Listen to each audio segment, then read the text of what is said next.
وَإِذْ أَخَذْنَا مِيثَاقَكُمْ لَا تَسْفِكُونَ دِمَاءَكُمْ وَلَا تُخْرِجُونَ أَنفُسَكُم مِّن دِيَارِكُمْ ثُمَّ أَقْرَرْتُمْ وَأَنتُمْ تَشْهَدُونَ ثُمَّ أَنتُمْ هَٰؤُلَاءِ تَقْتُلُونَ أَنفُسَكُمْ وَتُخْرِجُونَ فَرِيقًا مِّنكُم مِّن دِيَارِهِمْ تظاهرون عليهم بالإثم والعدوان وإن يأتوكم أسارى تفادوهم وهو محرم عليكم إخراجهم أفتؤمنون ببعض الكتاب وتكفرون ببعض فما جزاء من يفعل ذلك منكم إلا خزي في الحياة الدنيا وَيَوْمَ الْقِيَامَةِ يُرَدُّونَ إِلَىٰ أَشَدِّ الْعَذَابِ وَمَا اللَّهُ بِغَافِلٍ عَمَّا تَعْمَلُونَ أُولَٰئِكَ الَّذِينَ اشْتَرَوُا الْحَيَاةَ الدُّنْيَا بِالْآخِرَةِ فَلَا يُخَفَّفُ عَنْهُمُ الْعَذَابُ وَلَا هُمْ يُنصَرُونَ۔ اور جب ہم نے تم سے وعدہ لیا کہ آپس میں قتل نہ کرنا اور آپس والوں کو جلا وطن نہ کرنا، تم نے اس کا اقرار کیا اور تم اس کے شاہد بنے، لیکن پھر بھی تم نے آپس میں قتل کیا اور آپس کے ایک فرقے کو جلا وطن بھی کیا، اور گناہ اور زیادتی کے کاموں میں ان کے خلاف دوسروں کی طرفداری کی۔ ہاں، جب وہ قیدی بن کر تمہارے پاس آئے تو تم نے ان کے فدیے دیے، لیکن ان کا نکالنا جو تم پر حرام تھا اس کا کچھ خیال نہ کیا۔ کیا بعض احکام پر ایمان رکھتے ہو اور بعض کے ساتھ کفر کرتے ہو؟ تم میں سے جو بھی ایسا کرے اس کی سزا اس کے سوا کیا ہو کہ دنیا میں رسوائی اور قیامت کے دن سخت عذابوں کی مار، اور اللہ تعالیٰ تمہارے اعمال سے بے خبر نہیں۔ یہ وہ لوگ ہیں جنہوں نے دنیا کی زندگی کو آخرت کے بدلے مول لیا ہے، ان سے نہ تو عذاب ہلکے ہوں گے اور نہ ان کی مدد کی جائے گی۔ سامعین، اب ان آیتوں کی تفسیر سماعت کیجیے۔ اللہ تعالیٰ کے بعض احکامات کو ماننا اور بعض کو چھوڑنا کیسا ہے؟ اوس اور خزرج انصار مدینہ کے دو قبیلے تھے۔ اسلام سے پہلے ان دونوں قبیلوں کا آپس میں کبھی اتفاق نہ ہوتا تھا، ہمیشہ آپس میں جنگ و جدال رہتا تھا۔ مدینے کے یہودیوں کے تین قبیلے تھے، بنو قینقاع، بنو نضیر اور بنو قریظہ۔ بنو قینقاع اور بنو نضیر تو خزرج کے طرفدار اور ان کے بھائی بندے بنے ہوئے تھے، اور بنو قریظہ کا بھائی چارہ بنو اوس کے ساتھ تھا۔ جب اوس اور خزرج میں جب کبھی جنگ ہوتی تو یہودیوں کے یہ تینوں گروہ بھی اپنے اپنے حلیف کا ساتھ دیتے اور ان سے مل کر ان کے دشمن سے لڑتے۔ دونوں طرف کے یہودی یہودیوں کے ہاتھ سے مارے بھی جاتے اور موقع پا کر ایک دوسرے کے گھروں کو بھی اجاڑ ڈالتے اور دیس نکالا بھی دیا کرتے تھے، اور مال و دولت پر بھی قبضہ کر لیا کرتے تھے۔ جب لڑائی موقوف ہوتی تو فریق مغلوب کے قیدیوں کا فدیہ دے کر چھڑا لیتے اور کہتے کہ ہمیں اللہ تعالیٰ کا حکم ہے کہ ہم میں سے جب کوئی قید ہو جائے تو ہم فدیہ دے کر چھڑا لیں۔ اس پر اللہ تعالیٰ فرماتے ہیں کہ اس کی کیا وجہ ہے کہ میرے اس حکم کو تم نے مان لیا، لیکن میں نے کہا تھا کہ آپس میں کسی کو قتل بھی نہ کرو، نہ گھروں سے نکالو، اسے کیوں نہیں مانتے؟ کسی حکم پر ایمان لانا اور کسی کے ساتھ کفر کرنا یہ کہاں کی ایمانداری ہے؟ آیت میں فرمایا کہ اپنے خون نہ بہاؤ اور اپنے آپ کو اپنے گھروں سے نہ نکالو، یہ اس لیے کہ ہم مذہب سارے کے سارے مانند ایک جان کے ہیں۔ صحیح بخاری کی حدیث میں بھی ہے کہ تمام ایماندار دوستی، صلہ رحمی اور رحم و کرم میں مثل ایک جسم کے ہیں۔ کسی ایک عضو یعنی حصے جسم کو درد ہو تو تمام جسم بے تاب ہو جاتا ہے، بخار چڑھ جاتا ہے، راتوں کی نیند اچاٹ ہو جاتی ہے۔ اسی طرح ایک ادنا مسلم کے لیے سارے جہاں کے مسلمانوں کو تڑپ اٹھنا چاہیے۔ عبد خیر رحمہ اللہ کہتے ہیں، ہم سلمان بن ربیعہ رحمہ اللہ کی ماتحتی میں بلنجر میں جہاد کر رہے تھے۔ محاصرے کے بعد ہم نے اس شہر کو فتح کیا جس میں بہت سے قیدی بھی ملے۔ عبداللہ بن سلام رضی اللہ عنہ نے ان میں سے ایک یہودیہ لونڈی کو 700 میں خریدا۔ رأس الجالوت کے پاس جب ہم پہنچے تو عبداللہ بن سلام رضی اللہ عنہ اس کے پاس گئے اور فرمایا، یہ لونڈی تیری ہم مذہب ہے، میں نے اسے 700 میں خریدا ہے، اب تم اسے مجھ سے خرید لو اور آزاد کر دو۔ اس نے کہا بہت اچھا، میں 1400 دیتا ہوں۔ آپ نے فرمایا میں تو 4000 سے کم میں نہیں بیچوں گا۔ اس نے کہا پھر میں نہیں خریدتا۔ آپ نے کہا سن، یا تو اسے خرید ورنہ تیرا دین جاتا رہے گا۔ تورات میں لکھا ہوا ہے کہ بنو اسرائیل کا کوئی بھی شخص گرفتار ہو جائے تو اسے خرید کر آزاد کیا کرو۔ اگر وہ قیدی ہو کر تمہارے پاس آئیں تو فدیہ دے کر چھڑا لیا کرو اور انہیں ان کے گھروں سے بے گھر بھی نہ کیا کرو۔ اب یا تو تورات کو مان کر تو اسے خرید یا تورات کا منکر بن۔ وہ سمجھ گیا اور کہنے لگا ایسا معلوم ہوتا ہے کہ تم شاید عبداللہ بن سلام ہو۔ آپ نے فرمایا ہاں۔ چنانچہ وہ 4000 لے آیا۔ آپ نے 2000 لے لیے اور 2000 لوٹا دیے۔ بعض روایات میں ہے کہ رأس الجالود کوفے میں تھا۔ یہ ان لونڈیوں کا فدیہ نہیں دیتا تھا جو عرب سے نہ بچی ہوں۔ اس پر عبداللہ بن سلام رضی اللہ عنہ نے اسے تورات کی یہ آیت سنائی۔ غرض اس آیت میں یہودیوں کی مذمت ہے کہ وہ احکام ربانی کو جانتے ہوئے پھر بھی پس پشت ڈال دیا کرتے تھے۔ امانت داری اور ایمانداری ان سے اٹھ چکی تھی۔ نبی صلی اللہ علیہ وسلم کی صفات، رسول اللہ کی نشانیاں، رسول اللہ کی نبوت کی تصدیق، آپ کی جائے پیدائش، جائے ہجرت وغیرہ سب چیزیں ان کی کتاب میں موجود تھیں، لیکن یہ ان سب کو چھپائے ہوئے تھے، اور اتنا ہی نہیں بلکہ رسول اللہ کی مخالفت کرتے تھے۔ اسی باعث ان پر دنیاوی رسوائی آئی اور کم نہ ہونے والے اور ہمیشگی والے اخروی عذاب بھی۔ وَلَقَدْ آتَيْنَا مُوسَى الْكِتَابَ وَقَفَّيْنَا مِن بَعْدِهِ بِالرُّسُلِ وَآتَيْنَا عِيسَى ابْنَ مَرْيَمَ الْبَيِّنَاتِ وَأَيَّدْنَاهُ بِرُوحِ الْقُدُسِ أَفَكُلَّمَا جَاءَكُمْ رَسُولٌ بِمَا لَا تَهْوَى أَنفُسُكُمُ اسْتَكْبَرْتُمْ فَفَرِيقًا كَذَّبْتُمْ وَفَرِيقًا تَقْتُلُونَ۔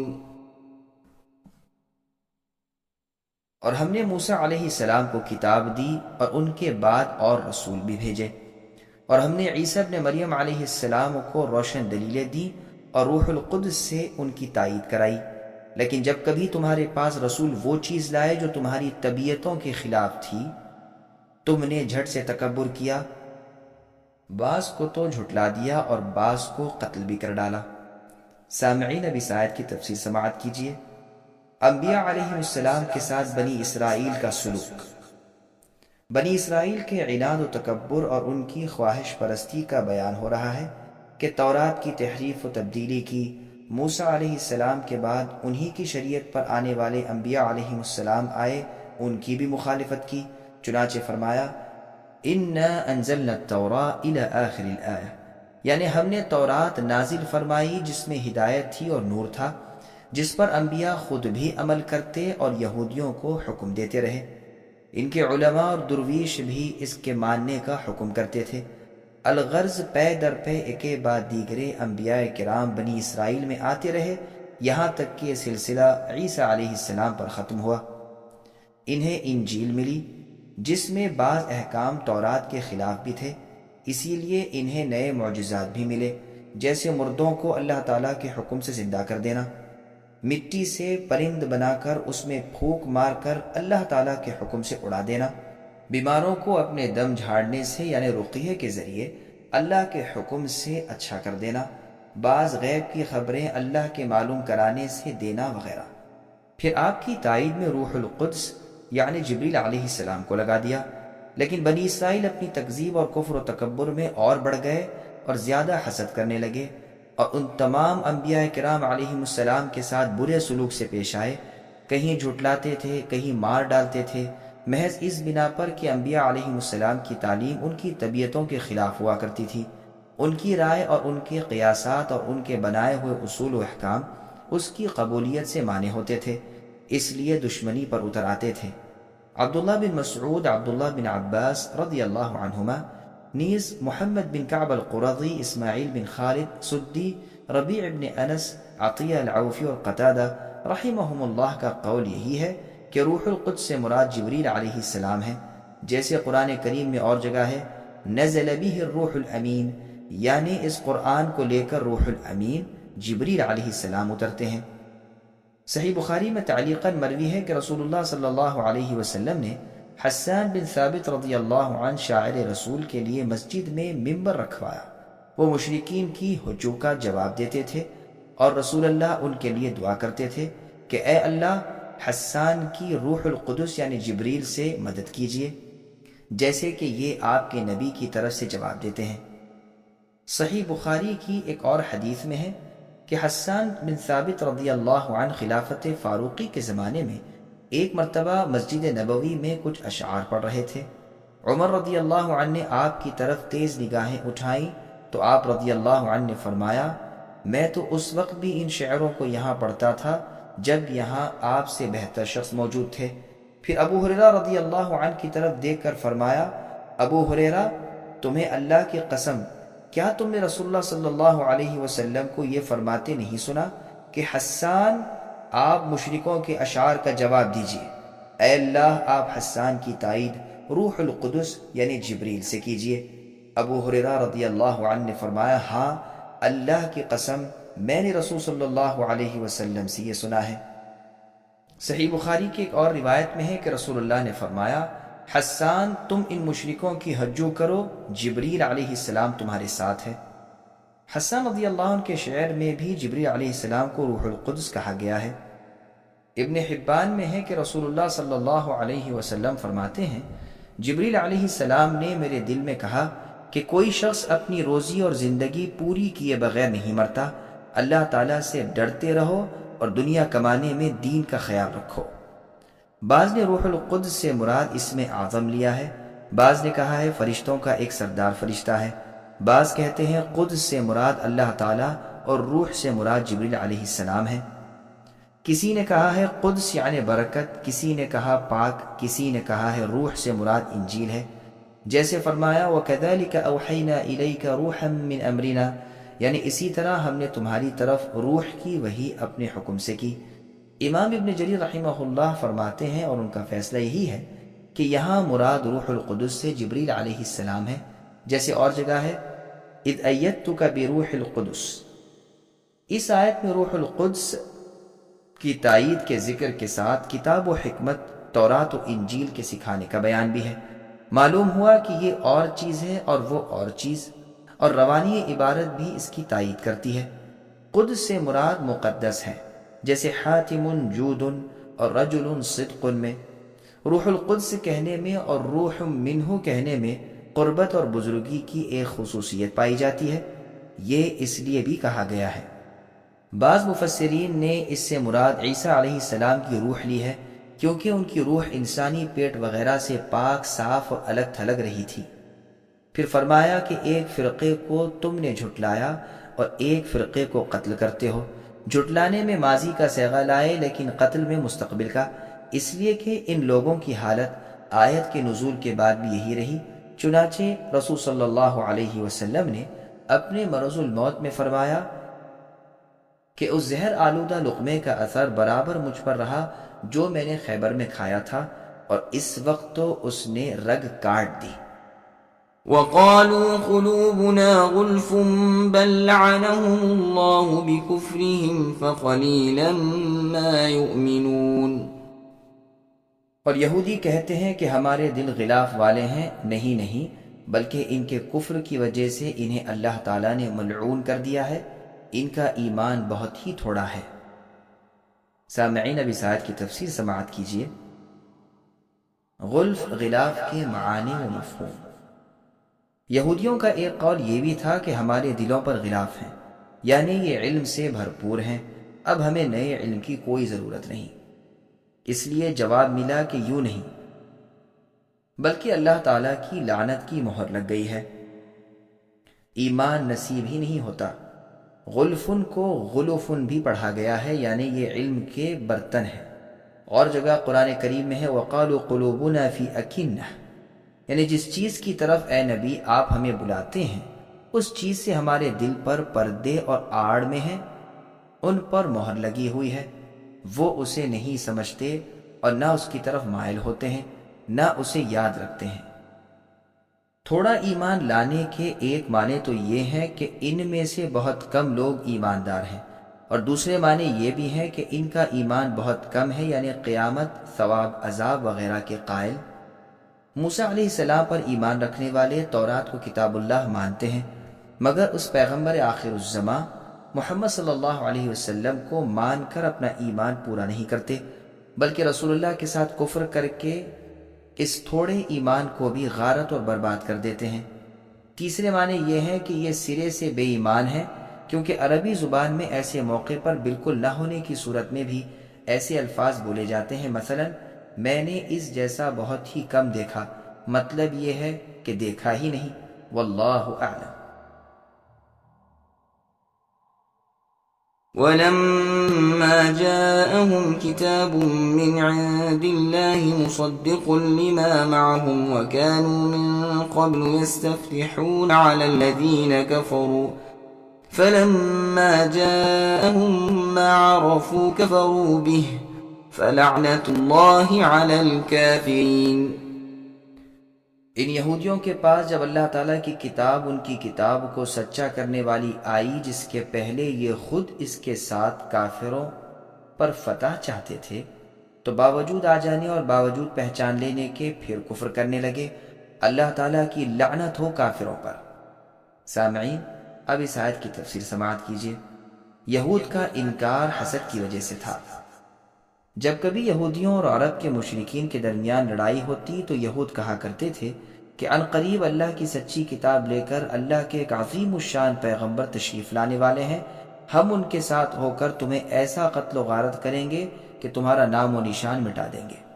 اللہ تعالیٰ سے دعائیں کیا کرتے تھے کہ اے اللہ، آپ اس نبی آخر الزماں کو جلد بھیجیے جن کی صفات ہم تورات میں پاتے ہیں، تاکہ ہم ان پر ایمان لا کر ان کے ساتھ ہو کر اپنا بازو مضبوط کر کے آپ کے دشمن سے انتقام لیں۔ مشرکوں سے کہا کرتے تھے کہ اس نبی کا زمانہ اب بالکل قریب آ گیا ہے، لیکن جس وقت رسول اللہ صلی اللہ علیہ وسلم مبعوث ہوئے، تمام نشانیاں آپ نے دیکھ لیں، پہچان لیا، دل سے قائل ہو گئے، مگر چونکہ آپ عرب میں سے تھے، حسد کر کے آپ کی نبوت کا انکار کر دیا اور اللہ تعالیٰ کی لعنت میں آ گئے۔ بلکہ وہ مشرکین مدینہ جو ان سے یہ سنتے چلے آتے تھے، انہیں ایمان نصیب نہ ہوا، اور بالآخر رسول صلی اللہ علیہ وسلم کے ساتھ ہو کر وہ یہود پر غالب آ گئے۔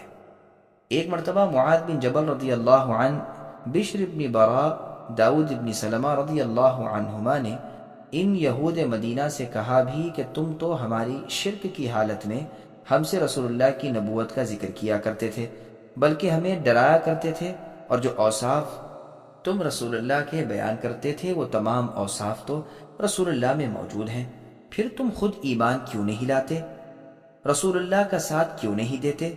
تو سلام ابن مشکم نے جواب دیا کہ ہم ان کے بارے میں نہیں کہتے تھے۔ کسی کا ذکر اس آیت میں ہے کہ پہلے سے مانتے تھے، منتظر تھے، لیکن آنے کے بعد حسد اور تکبر سے، اپنی ریاست کے کھوئے جانے کے خیال سے صاف انکار کر بیٹھے۔ بئس ما اشتروا به أنفسهم أن يكفروا بما أنزل الله بغيا أن ينزل الله من فضله على من يشاء من عباده فباءوا بغضب على غضب وللكافرين عذاب مهين۔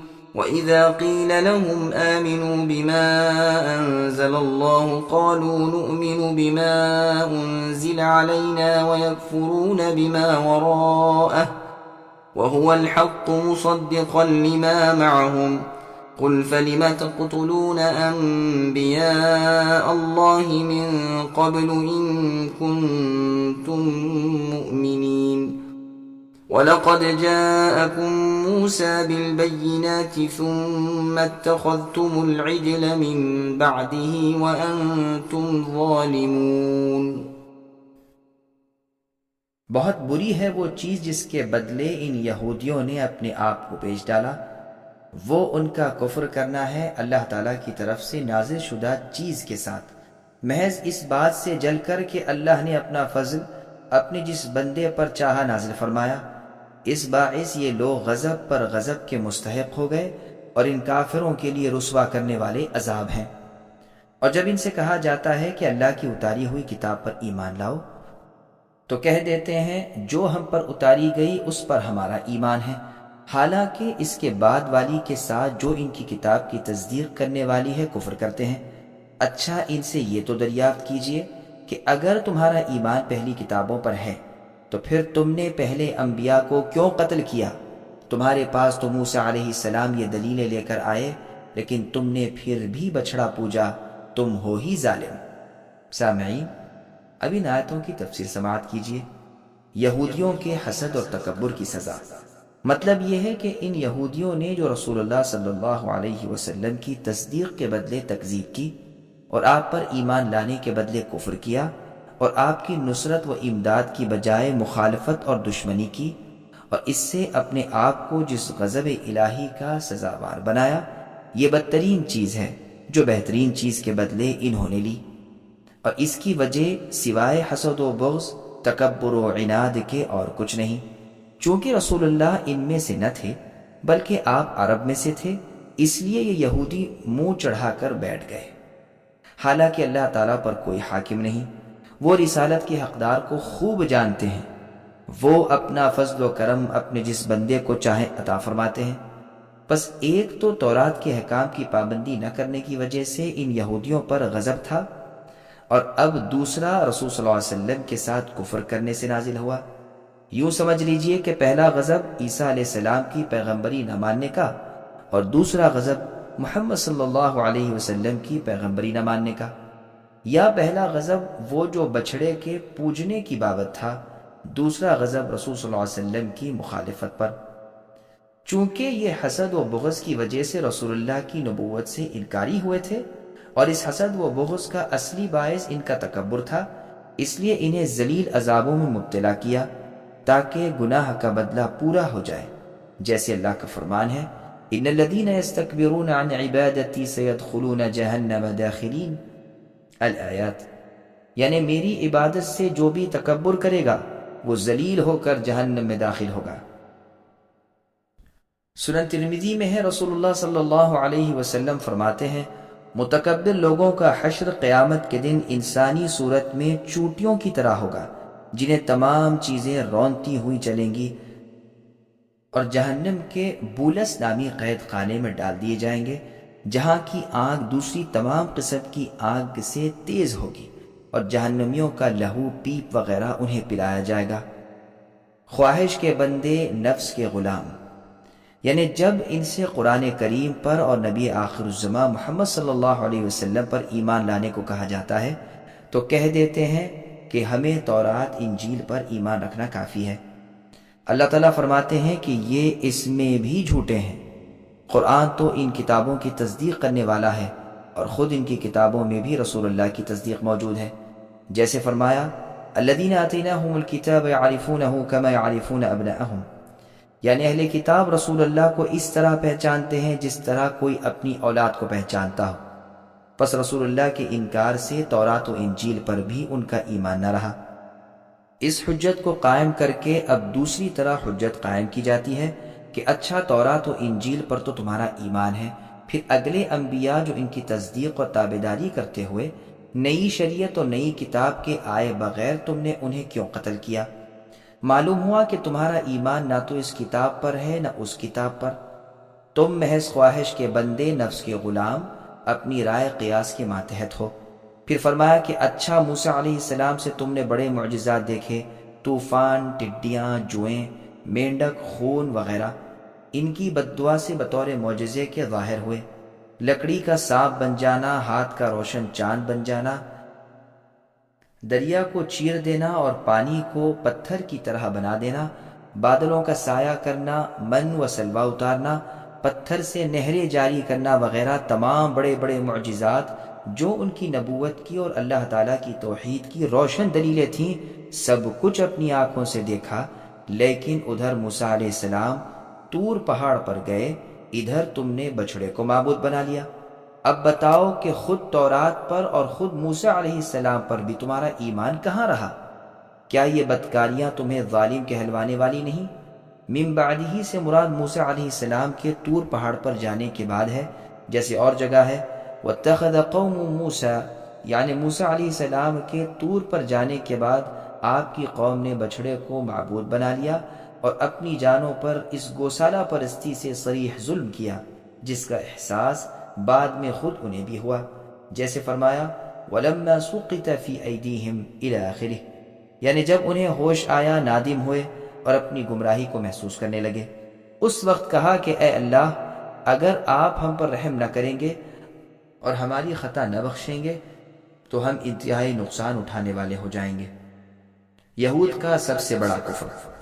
اللہ تبارک و تعالی بنی اسرائیل کی خطائیں، مخالفتیں، سرکشی اور حق سے روگردانی بیان فرما رہے ہیں کہ طور پہاڑ جب سروں پر دیکھا تو اقرار کیا، لیکن جب وہ ہٹ گیا تو پھر منکر ہو گئے۔ اس کی تفسیر پہلے بیان ہو چکی ہے۔ بچھڑے کی محبت ان کے دلوں میں رچ گئی۔ موسیٰ علیہ السلام نے اس بچھڑے کے ٹکڑے ٹکڑے کر کے جلا کر اس کی راکھ کو ہوا میں اڑا کر دریا میں ڈال دیا تھا، جس کے پانی کو بنی اسرائیل نے پی لیا اور اس کا اثر ان پر ظاہر ہوا۔ گو بچھڑا نیز تو نابود کر دیا گیا، لیکن ان کے دلوں کا تعلق اب بھی اس معبود باطل سے لگا رہا۔ اس آیت کا مطلب یہ ہے کہ تم اے یہودیوں ایمان کا دعویٰ کس طرح کرتے ہو؟ اپنے ایمان پر نظر نہیں ڈالتے؟ بار بار کی عہد شکنیاں، کئی مرتبہ کے کفر، کیا سب بھول گئے؟ موسیٰ علیہ السلام کے ساتھ تم نے کفر کیا، ان کے بعد کے پیغمبروں کے ساتھ تم نے سرکشی کی، یہاں تک کہ افضل الانبیاء خاتم المرسلین محمد صلی اللہ علیہ وسلم کی نبوت کو بھی نہ مانا، جو سب سے بڑا کفر ہے۔ وَإِذْ أَخَذْنَا مِيثَاقَكُمْ وَرَفَعْنَا فَوْقَكُمُ الطُّورَ خُذُوا مَا آتَيْنَاكُمْ بِقُوَّةٍ وَاسْمَعُوا قَالُوا سَمِعْنَا وَعَصَيْنَا وَأُشْرِبُوا فِي قُلُوبِهِمُ الْعِجْلَ بِكُفْرِهِمْ قُلْ بِئْسَ مَا يَأْمُرُكُمْ بِهِ إِيمَانُكُمْ إِن كُنتُم مُّؤْمِنِينَ قل إن كانت لكم الدار الآخرة عند الله خالصة من دون الناس فتمنوا الموت إن كنتم صادقين ولن يتمنوه أبدا بما قدمت أيديهم والله عليم بالظالمين ولتجدنهم أحرص الناس على حياة ومن الذين أشركوا يود أحدهم لو يعمر 1000 سنة وما هو بمزحزحه من العذاب أن يعمر والله بصير بما يعملون۔ اور اے یہودیوں، جب ہم نے تم سے وعدہ لیا اور تم پر طور کو کھڑا کر دیا اور کہہ دیا کہ ہماری دی ہوئی چیز کو مضبوط تھامو اور سنو، تو انہوں نے کہا کہ ہم نے سنا اور نافرمانی کی، اور ان کے دلوں میں ان کے کفر کی وجہ سے بچھڑے کی محبت گویا پلا دی گئی۔ ان سے کہہ دو کہ تمہارا ایمان تمہیں برا حکم دے رہا ہے اگر تم ایماندار ہو۔ کہہ دو کہ اگر آخرت کا گھر صرف تمہارے ہی لیے ہے اور کسی کے لیے نہیں، تو آؤ اپنی سچائی کے ثبوت میں موت طلب کرو، لیکن اپنی کرتوتوں کو دیکھتے ہوئے کبھی بھی موت نہیں مانگیں گے۔ اللہ تعالیٰ ظالموں کو خوب جانتے ہیں۔ بلکہ اے نبی، آپ انہیں سب سے زیادہ دنیا کی زندگی کا حریص یعنی لالچی پائیں گے۔ یہ لالچ زندگی میں مشرکوں سے بھی زیادہ ہیں۔ ان میں سے تو ہر شخص 1000 سال کی عمر چاہتا ہے، گو یہ عمر دیا جانا بھی انہیں عذابوں سے نہیں چھڑا سکتا۔ اللہ تعالیٰ ان کے کاموں کو بخوبی دیکھ رہے ہیں۔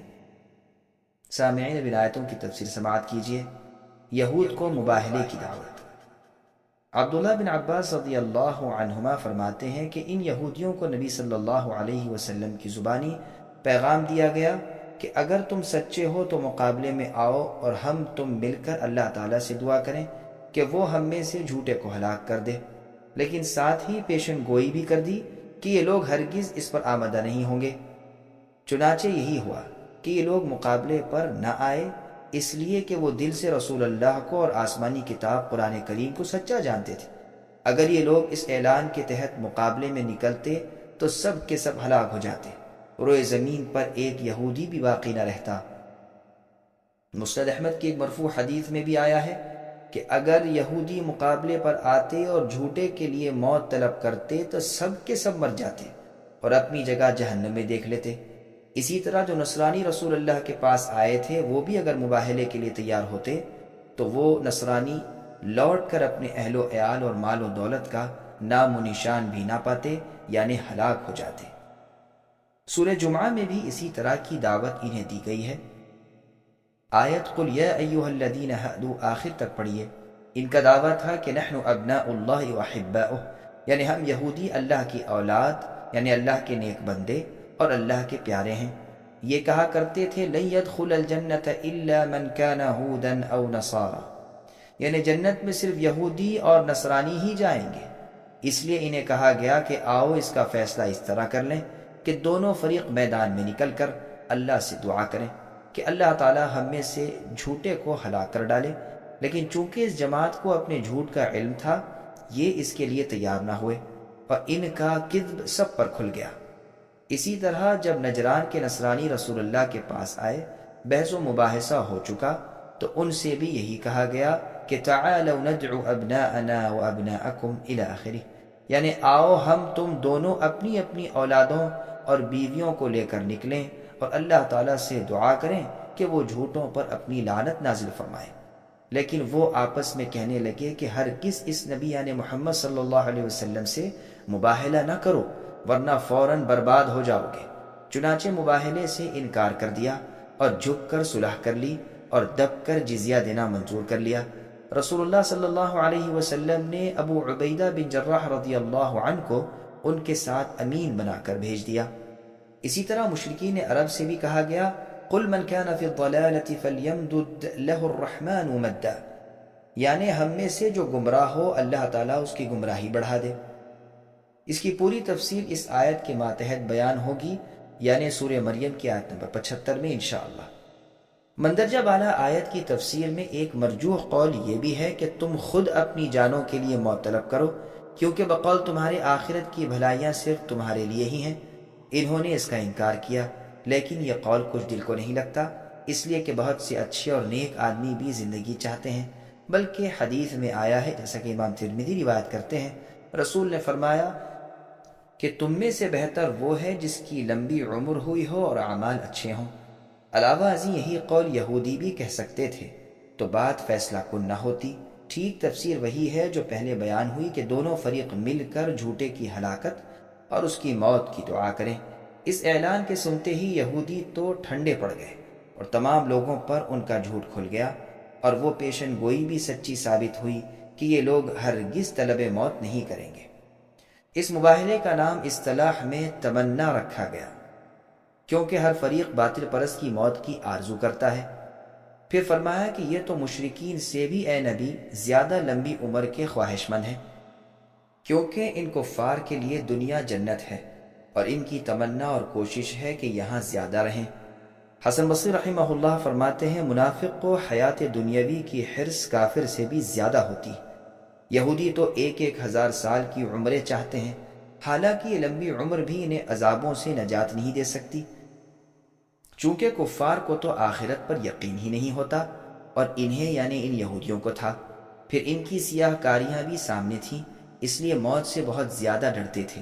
لیکن ابلیس کے برابر بھی عمر پالیں تو کیا ہوا، عذاب سے تو نہیں بچ سکتے۔ اللہ تعالیٰ ان کے اعمال سے بے خبر نہیں، تمام بندوں کے تمام اچھے برے اعمال کو وہ اللہ بخوبی جانتے ہیں اور ویسا ہی بدلا دیں گے جیسے ان کے اعمال ہوں گے۔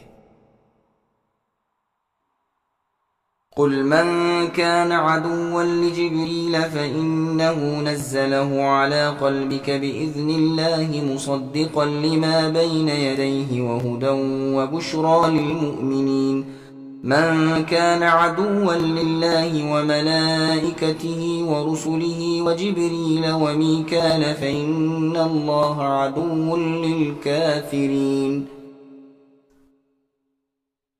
اے نبی آپ کہہ دیجئے کہ جو جبریل کا دشمن ہو، جس نے آپ کے دل پر پیغام باری تعالیٰ اتارا ہے، جو پیغام ان کے پاس کی کتاب کو سچا بتانے والا اور ایمان والوں کو ہدایت و خوشخبری دینے والا ہے، تو اللہ تعالیٰ خود بھی ان یہودیوں کے دشمن ہیں۔ جو شخص اللہ کا اور اللہ کے فرشتوں اور اللہ کے رسولوں اور جبریل اور میکائیل علیہ السلام کا دشمن ہو، ایسے کافروں کے دشمن خود اللہ ہیں۔ سامعین، اب ان آیتوں کی تفسیر سماعت کیجیے۔ یہودیوں کی جبریل علیہ السلام سے دشمنی۔ امام جعفر طبری رحمہ اللہ فرماتے ہیں اس پر تمام مفسرین کا اتفاق ہے کہ جب یہودیوں نے جبریل علیہ السلام کو اپنا دشمن اور میکائیل علیہ السلام کو اپنا دوست بتایا تھا، اس وقت ان کے جواب میں یہ آیت نازل ہوئی۔ لیکن بعض تو کہتے ہیں کہ امر نبوت کے بارے میں جو گفتگو کی رسول اللہ صلی اللہ علیہ وسلم سے ہوئی تھی، اس میں انہوں نے یہ کہا تھا۔ بعض کہتے ہیں عمر رضی اللہ عنہ سے ان کا جو مناظرہ رسول اللہ کی نبوت کے بارے میں ہوا تھا، اس میں انہوں نے یہ کہا تھا۔ یہودیوں کے نبی صلی اللہ علیہ وسلم سے سوالات۔ ابن عباس رضی اللہ عنہما فرماتے ہیں یہودیوں کی ایک جماعت رسول مقبول صلی اللہ علیہ وسلم کے پاس آئی اور کہا کہ ہم رسول اللہ سے چند سوال کرتے ہیں جن کے صحیح جواب نبی کے سوا کوئی نہیں جانتا۔ اگر آپ سچے نبی ہیں تو ان کے جوابات دیجیے۔ آپ نے فرمایا بہتر ہے جو چاہو پوچھو، مگر عہد کرو کہ اگر میں ٹھیک ٹھیک جواب دوں تو تم میری نبوت کا اقرار کرو گے اور میری فرما برداری میں لگ جاؤ گے۔ انہوں نے رسول اللہ سے وعدہ کیا اور عہد دیا۔ اس کے بعد رسول اللہ نے یعقوب علیہ السلام کی طرح اللہ کی شہادت کے ساتھ ان سے پختہ وعدہ لے کر انہیں سوال کرنے کی اجازت دی۔ انہوں نے کہا پہلے تو یہ بتائیے کہ تورات نازل ہونے سے پہلے اسرائیل علیہ السلام نے اپنے نفس پر کس چیز کو حرام کیا تھا، یعنی یعقوب علیہ السلام نے۔ رسول اللہ نے فرمایا سنو، جب یعقوب علیہ السلام عرق النساء کی بیماری میں سخت بیمار ہوئے تو نظر مانی کہ اگر اللہ مجھے اس مرض سے شفا دیں گے تو میں اپنی سب سے زیادہ مرغوب چیز کھانے کی اور سب سے زیادہ محبوب چیز پینے کی چھوڑ دوں گا۔ جب تندرست ہو گئے تو اونٹ کا گوشت کھانا اور اونٹنی کا دودھ پینا جو آپ علیہ السلام کے پسند خاطر تھے چھوڑ دیا۔ تمہیں اللہ کی قسم جس نے موسیٰ علیہ السلام پر تورات اتاری، بتاؤ یہ سچ ہے؟ ان سب نے قسم کھا کر کہا کہ ہاں اے اللہ کے رسول سچ ہے، بجائے ارشاد ہوا۔ یہودیوں نے کہا اب ہمارا سوال یہ ہے کہ عورت اور مرد کے پانی کی کیا کیفیت ہے اور کیوں کبھی لڑکا پیدا ہوتا ہے اور کبھی لڑکی؟ رسول اللہ نے فرمایا سنو، مرد کا پانی گاڑھا اور سفید ہوتا ہے اور عورت کا پانی پتلا اور زردی مائل ہوتا ہے۔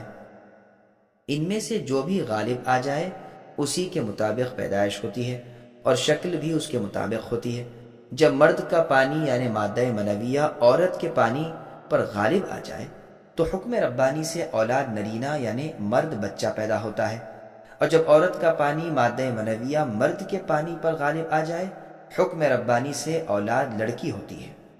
تمہیں اللہ کی قسم جس کے سوا کوئی معبود برحق نہیں، سچ بتاؤ میرا جواب صحیح ہے؟ سب نے قسم کھا کر قبول کیا کہ بے شک آپ نے بجا ارشاد فرمایا۔ آپ نے ان دو باتوں پر اللہ کو گواہ کیا۔ انہوں نے کہا اچھا اب یہ فرمائیے کہ تورات میں جس نبی امی کی خبر ہے اس نبی کی خاص نشانی کیا ہے اور اس کے پاس کون سا فرشتہ وحی لے کر آتا ہے؟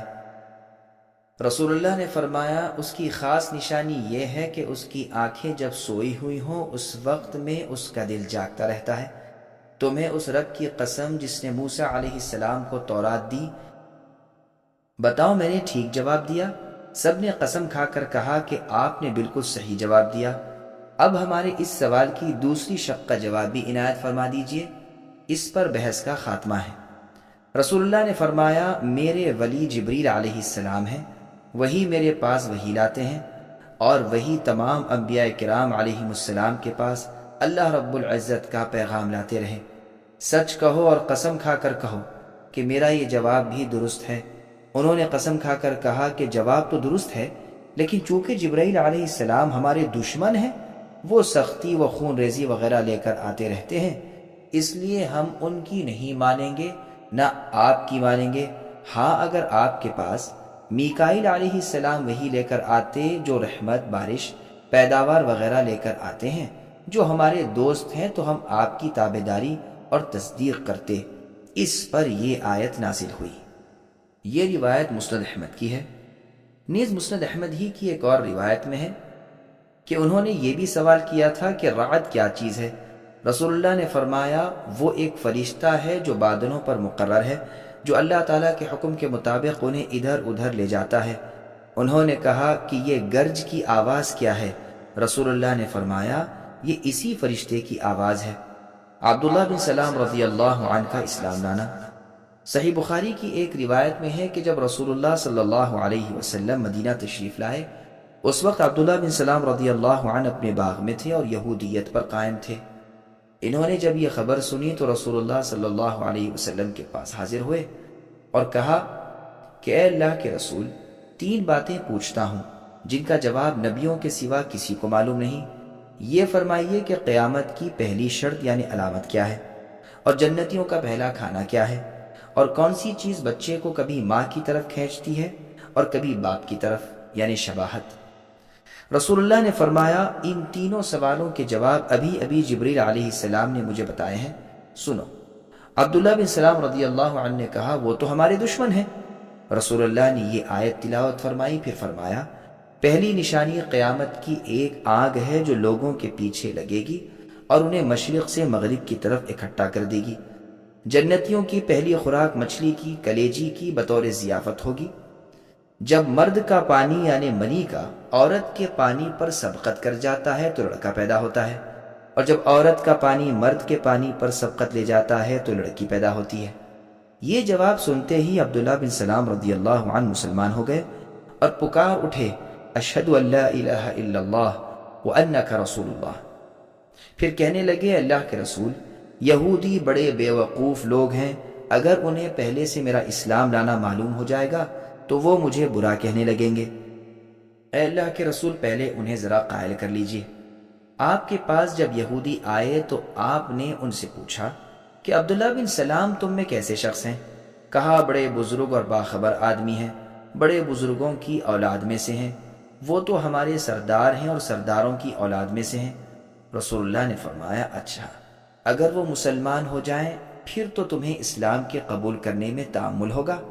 وہ کہنے لگے اعوذ باللہ اعوذ باللہ، وہ مسلمان ہی کیوں ہونے لگے؟ عبداللہ بن سلام رضی اللہ عنہ جو اب تک چھپے ہوئے تھے باہر آ گئے اور زور سے کلمہ پڑھنے لگے۔ پھر یہ یہودی شور مچانے لگے کہ یہ خود بھی برا ہے اور اس کے باپ دادا بھی برے تھے، یہ بڑا نیچے درجے کا آدمی ہے اور خاندانی کمینہ ہے۔ عبداللہ بن سلام رضی اللہ عنہ نے فرمایا اے اللہ کے رسول اس چیز کا مجھے ڈر تھا۔ صحیح بخاری میں ہے، عکرمہ رحمہ اللہ فرماتے ہیں جبر میک اسراف کے معنی عبد یعنی بندے کے ہیں، اور ایل کے معنی اللہ کے ہیں، تو جبرائیل وغیرہ کے معنی عبداللہ ہوئے۔ بعض لوگوں نے اس کے خلاف معنی بھی کیے ہیں، وہ کہتے ہیں ایل کے معنی عبد کے ہیں اور ان سے پہلے کے الفاظ اللہ کے نام ہیں، جیسے عربی میں عبداللہ، عبد الرحمن، عبد المالک، عبد القدوس، عبد السلام، عبد الکافی، عبد الجلیل وغیرہ۔ لفظ عبد ہر جگہ باقی رہا اور اللہ کے نام بدلتے رہے، اسی طرح ایل ہر جگہ باقی رہا اور اللہ کے اسماء حسنہ بدلتے رہے ہیں۔ غیر عربی زبان میں مضاف الیہ پہلے آتا ہے اور مضاف بعد میں، اسی قاعدے کے مطابق ان ناموں میں بھی ہے، جیسے جبرائیل، میکائیل، اسرافیل، عزرائیل وغیرہ۔ پتھر کے پاس نماز پڑھنے پر عمر رضی اللہ عنہ کی نماز کی۔ اب مفسرین کی دوسری جماعت کی دلیل سنیے جو لکھتے ہیں کہ یہ گفتگو عمر رضی اللہ عنہ سے ہوئی تھی، مگر یہ روایت ہی منقطع ہے، سند متصل نہیں، اس لیے کہ اس واقعے کے راوی شعبی رحمہ اللہ نے عمر رضی اللہ عنہ کا زمانہ نہیں پایا۔ فرشتوں میں بھی رسول ہیں۔ آیت کا مطلب یہ ہے کہ جبرائیل علیہ السلام اللہ کے امین فرشتے ہیں، اللہ کے حکم سے نبی کریم صلی اللہ علیہ وسلم کے دل میں اللہ کی وحی پہنچانے پر مقرر ہیں۔ وہ فرشتوں میں سے اللہ کے رسول ہیں۔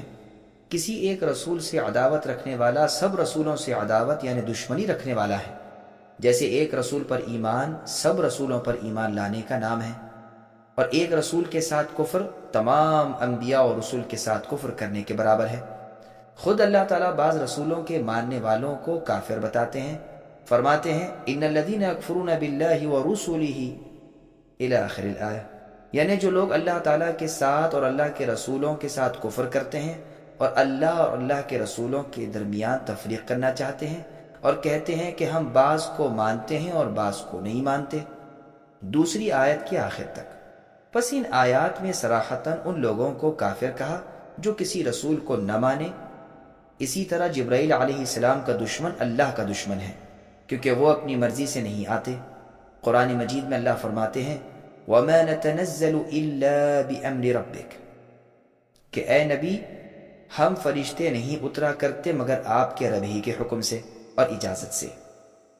اور فرماتے ہیں وَإِنَّهُ لَتَنزِيلٌ مِّن رَّبِّ الْعَالَمِينَ، یعنی ہم اللہ کے حکم کے سوا نہیں اترتے، یہ نازل کیا ہوا رب العالمین کا ہے، جسے لے کر روح الامین آتے ہیں اور آپ کے دل میں اے نبی ڈالتے ہیں تاکہ آپ لوگوں کو ہوشیار کر دیں۔ صحیح بخاری کی حدیث قدسی میں ہے میرے دوستوں سے دشمنی کرنے والا مجھ سے لڑائی کا اعلان کرنے والا ہے۔ قرآن کریم کی یہ بھی ایک صفت ہے کہ وہ اپنے سے پہلے کے تمام ربانی کلام کی تصدیق کرتا ہے اور ایمانداروں کے دلوں کی ہدایت اور ان کے لیے جنت کی خوشخبری دیتا ہے، جیسے اللہ نے فرمایا هُوَ لِلَّذِينَ آمَنُوا هُدًى وَشِفَاءً، کہ یہ قرآن ایمان لانے والوں کے لیے ہدایت اور شفا ہے۔ فرمایا وَنُنَزِّلُ مِنَ الْقُرْآنِ مَا هُوَ شِفَاءٌ وَرَحْمَةٌ لِّلْمُؤْمِنِينَ، اور قرآن ہم نے اتارا کہ جو شفا اور رحمت ہے ان لوگوں کے لیے جو ایمان والے ہیں۔ رسولوں میں انسانی رسول اور ملکی رسول سب شامل ہیں، جیسے فرمایا اللہ یصطفی من الملائکۃ رسلا ومن الناس، اللہ تعالیٰ فرشتوں میں سے انسانوں میں سے اپنے رسول چھانٹ لیتے ہیں۔ جبرائیل اور میکائیل علیہم السلام بھی فرشتوں میں ہیں، لیکن ان کا خصوصی طور پر نام لیا تاکہ مسئلہ بالکل صاف ہو جائے اور یہودی جان لیں کہ ان میں سے ایک کا دشمن دوسرے کا دشمن ہے، بلکہ اللہ بھی اس کے دشمن ہے۔ میکائیل علیہ السلام بھی کبھی کبھی انبیاء علیہ السلام کے پاس آتے رہے ہیں، جیسے کہ نبی صلی اللہ علیہ وسلم کے ساتھ شروع میں تھے، لیکن اس کام پر مقرر جبرائیل علیہ السلام ہیں، جیسے میکائیل علیہ السلام رویدگی اور بارش وغیرہ پر، اور اسرافیل علیہ السلام سور پھونکنے پر۔ صحیح مسلم کی حدیث میں ہے کہ رسول اللہ صلی اللہ علیہ وسلم رات کو جب جاگتے تب یہ دعا پڑھتے اللہم رب جبرائیل و میکائیل و اسرافیل، اے اللہ اے میرے رب، اے جبرائیل میکائیل اسرافیل کے رب، فاطر السماوات والارض، اے آسمان اور زمین کے پیدا کرنے والے، عالم الغیب والشہادتی، اے چھپے کھلے کے جاننے والے، انت تحکم بین عبادک فیما كانوا فیہ یختلفون، اپنے بندوں کے اختلاف کا فیصلہ تو آپ ہی کرتے ہیں، اہدنی لما اختلف فیہ من الحق باذنک، اے اللہ اختلافی امور میں اپنے حکم سے حق کی طرف میری رہبری کیجیے، انک تہدی من تشاء الی صراط مستقیم، کہ بے شک آپ ہی جسے چاہتے ہیں سیدھی راہ دکھاتے ہیں۔ لفظ جبرائیل وغیرہ کی تحقیق اور اس کے معنی پہلے بیان ہو چکے ہیں۔ عبدالعزیز ابن عمیر رحمہ اللہ فرماتے ہیں فرشتوں میں جبرائیل علیہ السلام کا نام خادم اللہ ہے۔ ابو سلیمان دارانی رحمہ اللہ یہ سن کر بہت ہی خوش ہوئے اور فرمانے لگے یہ ایک روایت میری روایات کے ایک دفتر سے مجھے زیادہ محبوب ہے۔ جبرائیل علیہ السلام اور میکائیل علیہ السلام کے الفاظ میں بہت سی لغات اور قرأتیں ہیں جن کی تفصیل لغت کی کتب میں موجود ہے، ہم انہیں یہاں بیان کر کے کتاب کا حجم بڑھانا نہیں چاہتے، کیونکہ کسی معنی کی سمجھ یا کسی حکم کا مفاد ان پر موقوف نہیں۔ اللہ تعالیٰ مدد کرے، ہمارا بھروسہ اور توکل اللہ ہی کی ذات پر ہے۔ آیت کے خاتمے میں یہ نہیں فرمایا کہ اللہ بھی ان لوگوں کے دشمن ہے، بلکہ فرمایا اللہ کافروں کے دشمن ہے۔ اس میں ایسے لوگوں کا حکم بھی معلوم ہو گیا۔ اسے عربی میں مضمر کی جگہ مظہر کہتے ہیں، اور کلام عرب میں اکثر اس کی مثالیں شعروں میں بھی پائی جاتی ہیں۔ گویا یوں کہا جاتا ہے کہ جس نے اللہ کے دوست سے دشمنی کی اس نے اللہ سے دشمنی کی، اور جو اللہ کا دشمن اللہ بھی اس کے دشمن، اور جس کے دشمن خود اللہ ہو جائیں اس کے کفر و بربادی میں کیا شبہ رہ گیا۔ صحیح بخاری کی حدیث پہلے گزر چکی کہ اللہ تعالیٰ فرماتے ہیں میرے دوستوں سے دشمنی رکھنے والے کو میں اعلان جنگ دیتا ہوں، اور ابن ماجہ کی حدیث میں ہے جس کا دشمن میں ہو جاؤں وہ برباد ہو کر ہی رہتا ہے۔ اللہ ہمیں اللہ تعالیٰ سے، جبرائیل سے، میکائیل سے، تمام رسل، انبیاء اور اللہ کی کتابوں سے محبت کرنے والا اور ایسے لوگوں کی صحبت اختیار کرنے والا بنائے، اور ان تمام سے بغض و دشمنی رکھنے والوں سے ہمیں اپنی پناہ میں رکھے اور ان کی صحبت بد سے بھی ہمیں بچائے، آمین یا رب۔ وَلَقَدْ أَنزَلْنَا إِلَيْكَ آيَاتٍ بَيِّنَاتٍ وَمَا يَكْفُرُ بِهَا إِلَّا الْفَاسِقُونَ أَوَكُلَّمَا عَاهَدُوا عَهْدًا نَبَذَهُ فَرِيقٌ مِّنْهُمْ بَلْ أَكْثَرُهُمْ لَا يُؤْمِنُونَ وَلَمَّا جَاءَهُمْ رَسُولٌ مِّنْ عِندِ اللَّهِ مُصَدِّقٌ لِّمَا مَعَهُمْ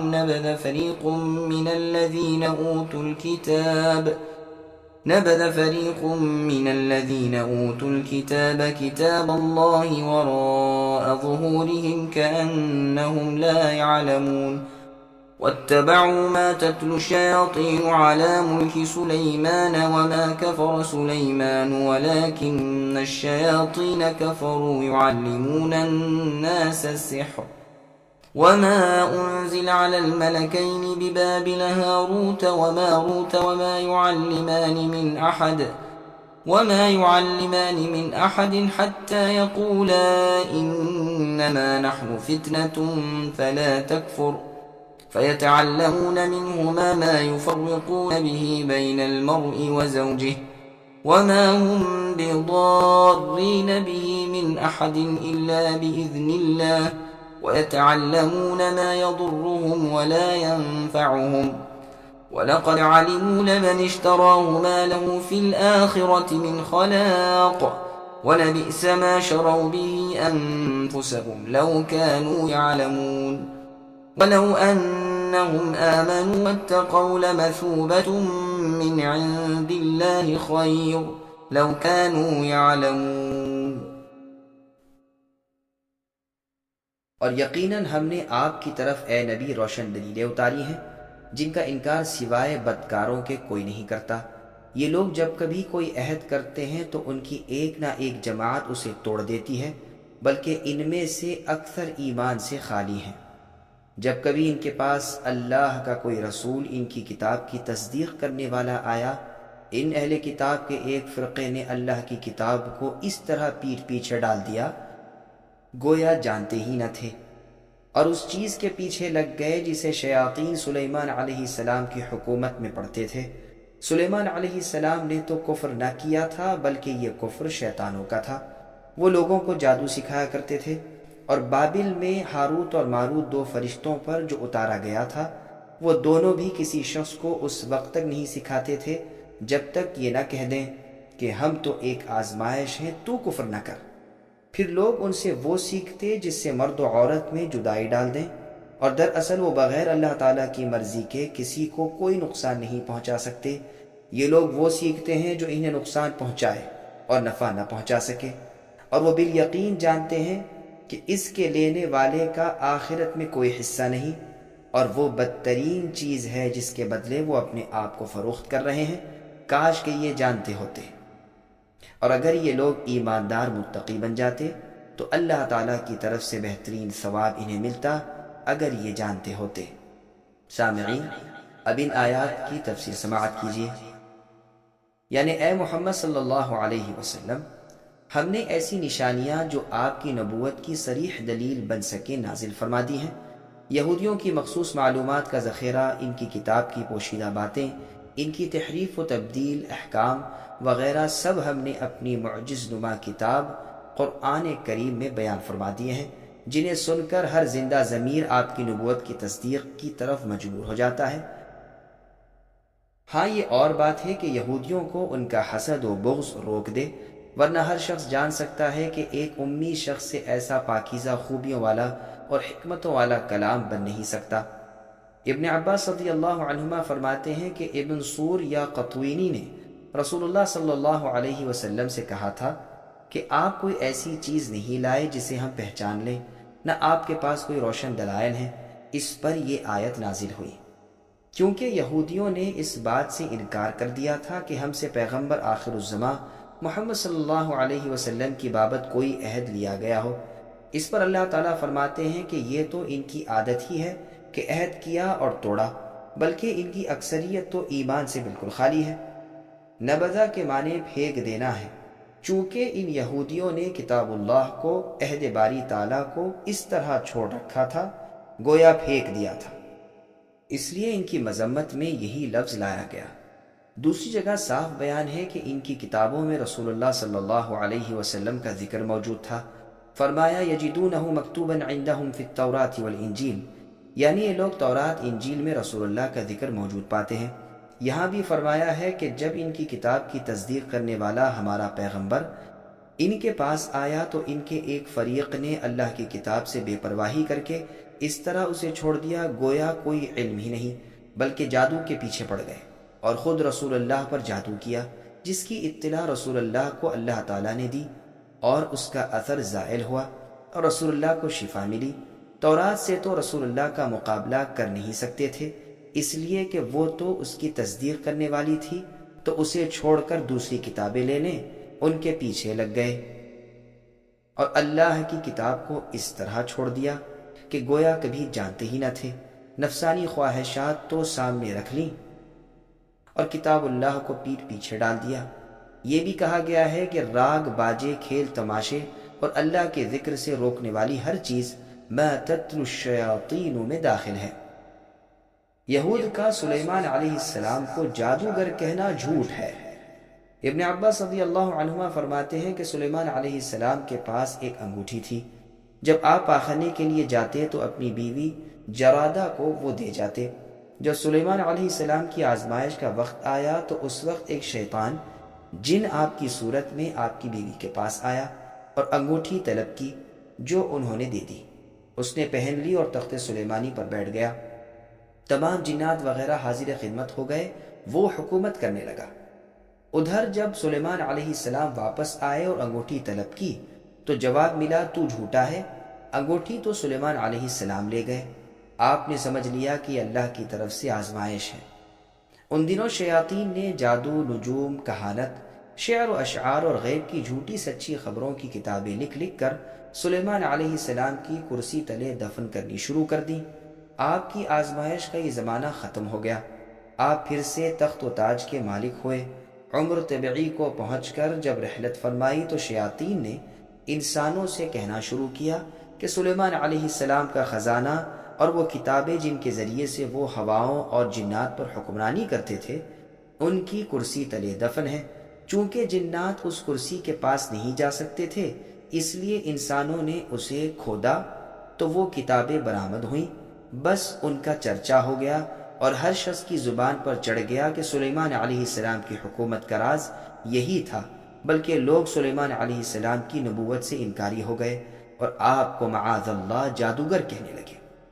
رسول اللہ صلی اللہ علیہ وسلم نے اس بات کی عقدہ کشائی کی اور فرمان باری نازل ہوا کہ جادوگری کا یہ کفر تو شیاطین کا پھیلایا ہوا ہے، سلیمان علیہ السلام اس سے بری الذمہ ہے۔ ابن عباس رضی اللہ عنہما کے پاس ایک شخص آیا۔ آپ نے پوچھا کہاں سے آئے ہو؟ اس نے کہا عراق سے۔ فرمایا عراق کے کس شہر سے؟ اس نے کہا کوفے سے۔ پوچھا وہاں کیا خبریں ہیں؟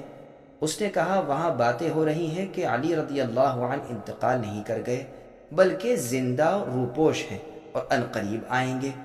آپ کانپ اٹھے اور فرمانے لگے اگر ایسا ہوتا تو ہم ان کی میراث تقسیم نہ کرتے اور ان کی عورتیں اپنی عدت گزارنے کے بعد دوسرا نکاح نہ کرتی۔ سنو، شیاطین آسمانی باتیں چرا لیا کرتے تھے اور ان میں اپنی باتیں ملا کر لوگوں میں پھیلا دیا کرتے تھے۔ سلیمان علیہ السلام نے یہ تمام کتابیں جمع کر کے اپنی کرسی تلے دفن کر دیں۔ آپ کے انتقال کے بعد جنات نے وہ پھر نکال لی۔ وہی کتابیں عراقیوں میں پھیلی ہوئی ہیں اور انہی کتابوں کی باتیں وہ بیان کرتے اور پھیلاتے رہتے ہیں۔ اسی کا ذکر اس آیت وَاتَّبَعُوا مَا تَتْلُو الشَّيَاطِينُ عَلَى مُلْكِ سُلَيْمَانَ میں ہے۔ یہ روایت مستدرک حاکم کی ہے اور اس کی سند حسن ہے۔ اس زمانے میں یہ بھی مشہور ہو گیا تھا کہ شیاطین علم غیب جانتے ہیں۔ سلیمان علیہ السلام نے ان کتابوں کو صندوق میں بھر کر دفن کر دینے کے بعد یہ حکم جاری کر دیا کہ جو یہ کہے گا اس کی گردن ماری جائے گی۔ بعض روایات میں ہے کہ جنات نے ان کتابوں کو سلیمان علیہ السلام کے انتقال کے بعد آپ کی کرسی تلے دفن کر دیا تھا اور ان کے شروع صفحے پر لکھ دیا تھا کہ یہ علمی خزانہ آصف ابن برخیہ کا جمع کیا ہوا ہے، جو سلیمان علیہ السلام کے وزیر اعظم، مشیر خاص اور دلی دوست تھے۔ یہودیوں میں مشہور تھا کہ سلیمان علیہ السلام نبی نہ تھے بلکہ جادوگر تھے۔ اس بنا پر یہ آیتیں نازل ہوئیں اور اللہ تعالیٰ کے سچے نبی نے ایک سچے نبی کی برات کا اعلان کیا اور یہودیوں کے اس عقیدے کو باطل قرار دیا۔ سلیمان علیہ السلام کا نام انبیاء کے زمرے میں سن کر بہت بدکتے تھے، اس لیے تفصیل کے ساتھ اس واقعے کا بیان کر دیا۔ ایک وجہ یہ بھی ہوئی کہ سلیمان علیہ السلام نے تمام موذی جانوروں سے عہد لیا تھا، جب انہیں وہ عہد یاد کرایا جاتا تھا تو وہ ستاتے نہ تھے۔ پھر لوگوں نے اپنی طرف سے عبارتیں بنا کر جادو کی قسم کے منتر وغیرہ بنا کر ان سب کو آپ کی طرف منسوب کر دیا۔ یہ یاد رہے کہ علا یہاں پر فی کے معنی میں ہے یا تتلو متضمن ہے تکذیب کا، اور یہی اولا اور احسن ہے، واللہ اعلم۔ حسن بصری رحمہ اللہ کا قول ہے کہ جادو سلیمان علیہ السلام سے پہلے بھی تھا اور یہ بالکل سچ ہے۔ سلیمان علیہ السلام موسیٰ علیہ السلام کے بعد آئے ہیں اور موسیٰ علیہ السلام کے زمانے میں جادوگروں کا ہونا قرآن سے ثابت ہے، اور سلیمان علیہ السلام کا موسیٰ علیہ السلام کے بعد ہونا بھی قرآن سے ظاہر ہے۔ داؤد اور جالود کے قصے میں ہے من بعد موسیٰ، بلکہ ابراہیم علیہ السلام سے بھی پہلے صالح علیہ السلام کو ان کی قوم نے کہا تھا انما انت من المسحرین، یعنی اے صالح تم جادو کیے گئے لوگوں میں سے ہو۔ پھر آگے اللہ فرماتے ہیں وما انزل، بعض تو کہتے ہیں یہاں پر ما نافیہ ہے یعنی انکار کے معنی میں ہے، اور اس کا عطف ما کفر سلیمان پر ہے۔ یہودیوں کا دوسرا اعتقاد کہ جادو فرشتوں پر نازل ہوا ہے، اس آیت میں اس کی تردید ہے۔ ہاروت ماروت لفظ شیاطین کا بدل ہے، تثنیہ پر بھی جمع کا اطلاق ہوتا ہے، جیسے فَإِن كَانَ لَهُ إِخْوَةٌ میں، یا اس لیے جمع کیا گیا کہ ان کے ماننے والوں کو بھی شامل کر لیا گیا ہے، اور ان کا نام ان کی زیادہ سرکشی کی وجہ سے واضح کر دیا گیا ہے۔ قرطبی تو کہتے ہیں کہ اس آیت کا یہی ٹھیک مطلب ہے، اس کے سوا کسی اور مفتی کی طرف التفات بھی نہ کرنا چاہیے۔ ابن عباس رضی اللہ عنہما فرماتے ہیں جادو اللہ کا نازل کیا ہوا نہیں۔ ربیع ابن انس رحمہ اللہ فرماتے ہیں ان پر کوئی جادو نہیں اترا۔ اس بنا پر آیت کا ترجمہ اس طرح پر ہوگا کہ ان یہودیوں نے اس چیز کی تابعداری کی جو سلیمان علیہ السلام کے زمانے میں شیطان پڑھا کرتے تھے۔ سلیمان علیہ السلام نے کفر نہیں کیا، نہ اللہ تعالیٰ نے جادو کو ان دو فرشتوں پر اتارا ہے، جیسے اے یہودیوں تمہارا خیال جبریل و میکائیل علیہ السلام کی طرف ہے، بلکہ یہ کفر شیطانوں کا ہے جو بابل میں لوگوں کو جادو سکھایا کرتے تھے، اور ان کے سردار دو آدمی تھے جن کا نام ہاروت و ماروت تھا۔ عبد الرحمن ابن ابزا رحمہ اللہ اسے اس طرح پڑھتے تھے وما انزل علی الملکین داؤد و سلیمان، یعنی داؤد و سلیمان دونوں بادشاہوں پر بھی جادو نہیں اتارا گیا، یا یہ کہ وہ اس سے روکتے تھے کیونکہ یہ کفر ہے۔ امام ابن جریر رحمہ اللہ نے اس کا زبردست رد کیا ہے۔ وہ فرماتے ہیں ما معنی میں الذی کے ہے، اور ہاروت و ماروت دو فرشتے ہیں جنہیں اللہ نے زمین کی طرف اتارا ہے اور اپنے بندوں کی آزمائش اور امتحان کے لیے انہیں جادو کی تعلیم کی اجازت دی ہے، لہٰذا ہاروت و ماروت اس فرمان باری کو پورا کر رہے ہیں۔ ایک غریب قول یہ بھی ہے کہ یہ جنوں کے دو قبیلے ہیں۔ ملکین یعنی بادشاہوں کی قراءت پر انزال خلق کے معنی میں ہوگا، جیسے فرمایا وَأَنزَلَ لَكُم مِّنَ الْأَنْعَامِ ثَمَانِيَةَ أَزْوَاجٍ، اور فرمایا وَأَنزَلْنَا الْحَدِيدَ، اور کہا وَيُنَزِّلُ لَكُم مِّنَ السَّمَاءِ رِزْقًا، یعنی ہم نے تمہارے لیے 8 قسم کے چوپائے پیدا کیے، لوہا بنایا، آسمان سے روزیاں اتاری۔ حدیث میں ما انزل اللہ داءً، یعنی اللہ تعالیٰ نے جتنی بیماریاں پیدا کی ہیں ان سب کے علاج بھی پیدا کیے ہیں، جیسا کہ حدیث بخاری ابن ماجہ وغیرہ میں ہے۔ مثل مشہور ہے کہ بھلائی برائی کا نازل کرنے والے دونوں کے اللہ ہیں۔ یہاں سب جگہ انزال خلق یعنی پیدائش کے معنی میں ہے، ایجا یعنی لانے اور اتارنے کے معنی میں نہیں۔ اسی طرح اس آیت میں بھی اکثر سلف کا مذہب یہ ہے کہ یہ دونوں فرشتے تھے۔ ایک مرفوع حدیث میں بھی یہ مضمون تفصیل کے ساتھ ہے جو ابھی بیان ہوگی انشاءاللہ۔ کوئی یہ اعتراض نہ کرے کہ فرشتے تو معصوم ہیں، وہ گناہ کرتے ہی نہیں، چاہے جائے کہ لوگوں کو جادو سکھائیں جو کفر ہے، اس لیے کہ یہ دونوں بھی عام فرشتوں میں سے خاص ہو جائیں گے، جیسے کہ ابلیس کی بابت آپ وَإِذْ قُلْنَا لِلْمَلَائِكَةِ کی تفسیر میں پڑھ چکے ہیں۔ علی ابن مسعود ابن عباس ابن عمر رضی اللہ عنہما نیز کعب الاحبار اور سدی اور کلبی رحمۃ اللہ علیہم یہی فرماتے ہیں۔ اب اس حدیث کو سنیے۔ رسول اللہ فرماتے ہیں کہ جب آدم علیہ السلام کو اللہ تعالیٰ نے زمین پر اتارا اور ان کی اولاد پھیلی اور زمین میں اللہ تعالیٰ کی نافرمانی ہونے لگی تو فرشتوں نے کہا کہ دیکھو یہ کس قدر بد لوگ ہیں، کیسے نافرمان سرکش ہیں، ہم اگر ان کی جگہ ہوتے تو ہرگز اللہ کی نافرمانی نہ کرتے۔ اللہ تعالیٰ نے فرمایا اچھا تم اپنے میں سے 2 فرشتوں کو پسند کر لو، میں ان میں انسانی خواہشات کو پیدا کرتا ہوں اور انہیں میں بھیجتا ہوں، پھر دیکھتا ہوں کہ وہ کیا کرتے ہیں۔ چنانچہ انہوں نے ہاروت و ماروت کو پیش کیا۔ اللہ تعالیٰ نے ان میں انسانی طبیعت پیدا کی اور ان سے کہہ دیا کہ دیکھو بنی آدم کو تو میں اپنے انبیاء کی معرفت، اپنے حکم احکام پہنچاتا ہوں، لیکن تم سے بلا واسطہ خود کہہ رہا ہوں کہ میرے ساتھ کسی کو شریک نہ کرنا، زنا نہ کرنا، شراب نہ پینا۔ اب یہ دونوں زمین پر اترے اور زہرا کو ان کی آزمائش کے لیے حسین و جمیل عورت کی صورت میں ان کے پاس بھیجا، جسے دیکھ کر یہ دیوانے ہو گئے اور اس سے زنا کرنا چاہا۔ اس نے کہا اگر تم شرک کرو تو میں منظور کرتی ہوں۔ انہوں نے جواب دیا کہ یہ تو ہم سے نہ ہو سکے گا۔ وہ چلی گئی، پھر آئی اور کہنے لگی اچھا اس بچے کو قتل کر ڈالو تو میں تمہاری خواہش پوری کر دیتی ہوں۔ انہوں نے اسے بھی نہ مانا اور پھر آئی اور کہا کہ اچھا یہ شراب پی لو۔ انہوں نے اسے ہلکا گناہ سمجھ کر اسے منظور کر لیا۔ اب نشے میں مست ہو کر زنا کاری بھی کی اور اس بچے کو بھی قتل کر ڈالا۔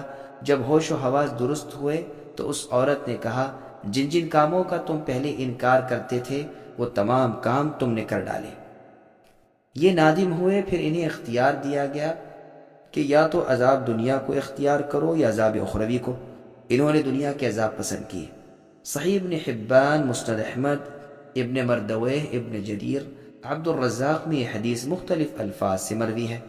مسند احمد کی یہ روایت غریب ہے اور اس میں ایک راوی موسیٰ بن جبیر انصاری سلمہ حذا کو ابن ابی حاتم نے مستور الحال لکھا ہے۔ ابن مردویہ کی روایت میں یہ بھی ہے کہ ایک رات کو دوران سفر عبداللہ بن عمر رضی اللہ عنہما نے اپنے غلام نافع رحمہ اللہ سے پوچھا کہ کیا زہرہ ستارہ نکلا؟ انہوں نے کہا نہیں۔ 2-3 مرتبہ کے سوال کے بعد کہا اب زہرہ طلوع ہوا تو فرمانے لگے اسے نہ خوشی ہو نہ بھلائی ملے۔ نافع رحمہ اللہ نے کہا ایک ستارہ جو حکم اللہ سے طلوع و غروب ہوتا ہے آپ اسے برا کہتے ہیں؟ فرمایا سن میں وہی کہتا ہوں جو میں نے رسول اللہ صلی اللہ علیہ وسلم سے سنا ہے۔ پھر اس کے بعد مندرجہ بالا حدیث با اختلاف الفاظ سنائی، لیکن یہ بھی غریب ہے۔ کعب الاحبار رحمہ اللہ والی روایت مرفوع سے زیادہ صحیح موقوف ہے اور ممکن ہے کہ وہ اسرائیلی روایت ہو، واللہ اعلم۔ صحابہ اور تابعین سے بھی اس قسم کی روایات بہت کچھ منقول ہے۔ بعض میں ہے کہ زہرہ ایک عورت تھی، اس نے ان فرشتوں سے یہ شرط کی تھی کہ تم مجھے وہ دعا سکھا دو جسے پڑھ کر تم آسمان پر چڑھ جاتے ہو۔ انہوں نے سکھا دی، یہ پڑھ کر چڑھ گئی اور وہاں تارے کی شکل میں بنا دی گئی۔ بعض مرفوع روایات میں بھی یہی ہے لیکن وہ منکر اور غیر صحیح ہے۔ ایک اور روایت میں ہے کہ اس واقعے سے پہلے تو فرشتے صرف ایمان والوں کو بخشش کی دعا مانگتے تھے، لیکن اس کے بعد تمام اہل زمین کے لیے دعا شروع کر دی۔ بعض روایات میں ہے کہ جب ان دونوں فرشتوں سے یہ نافرمانیاں سرزد ہوئیں تب اور فرشتوں نے اقرار کر لیا کہ بنی آدم جو اللہ تعالیٰ سے دور ہیں اور بن دیکھے ایمان لاتے ہیں، ان سے خطاؤں کا سرزد ہو جانا کوئی ایسی انوکھی چیز نہیں۔ ان دونوں فرشتوں سے کہا گیا کہ اب یا تو دنیا کا عذاب پسند کر لو یا آخرت کے عذابوں کے لیے تیار ہو جاؤ۔ دونوں نے آپس میں مشورہ کر کے دنیا کے عذاب کو اختیار کیا کیونکہ یہ فنا ہو جانے والا ہے اور آخرت کے عذاب دائمی ہے، چنانچہ انہیں بابل میں عذاب ہو رہا ہے۔ ایک روایت میں ہے کہ انہیں اللہ تعالیٰ نے جو احکام دیے تھے ان میں قتل اور مال حرام سے ممانعت بھی تھی اور یہ حکم بھی تھا کہ فیصلہ انصاف کے ساتھ کریں۔ یہ بھی وارد ہوا ہے کہ یہ 3 فرشتے تھے لیکن ایک نے آزمائش سے انکار کر دیا اور واپس چلا گیا، پھر 2 کی آزمائش ہوئی۔ ابن عباس رضی اللہ عنہما فرماتے ہیں یہ واقعہ سلیمان علیہ السلام کے زمانے کا ہے۔ یہاں بابل سے مراد بابل دنیا بند ہے۔ اس عورت کا نام عربی میں زہرہ تھا اور نبطی زبان میں اس کا نام بیدخت تھا اور فارسی میں ناہید تھا۔ یہ عورت اپنے خاوند کے خلاف ایک مقدمہ لائی تھی۔ جب انہوں نے اس سے برائی کا ارادہ کیا تو اس نے کہا پہلے مجھے میرے خاوند کے خلاف فیصلہ کر دو تو پھر میں تیار ہوں۔ انہوں نے ایسا ہی کیا۔ پھر اس نے کہا مجھے یہ بھی بتا دو کہ تم کیا پڑھ کر آسمان پر چڑھ جاتے ہو اور کیا پڑھ کر اترتے ہو؟ انہوں نے یہ بھی بتا دیا۔ چنانچہ وہ اسے پڑھ کر آسمان پر چڑھ گئی، لیکن اترنے کا وظیفہ بھول گئی اور وہیں ستارے کی صورت میں مسخ کر دی گئی۔ عبداللہ بن عمر رضی اللہ عنہما جب کبھی ستارے کو دیکھتے تو لعنت بھیجا کرتے تھے۔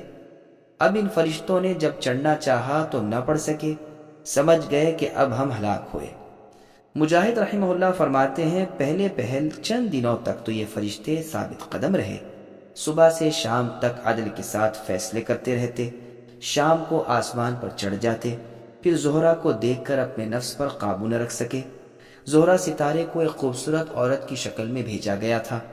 الغرض ہاروت و ماروت کا یہ قصہ تابعین میں سے بھی اکثر لوگوں نے بیان کیا ہے، جیسے مجاہد، سدی، حسن بصری، قتادہ، ابو العالیہ زہری، ربیع ابن انس، مقاتل ابن حیان وغیرہم رحمۃ اللہ علیہم، اور متقدمین اور متأخرین مفسرین نے بھی اپنی اپنی تفاسیر میں اسے نقل کیا ہے، لیکن اس کا زیادہ تر دار و مدار بنی اسرائیل کی کتابوں پر ہے۔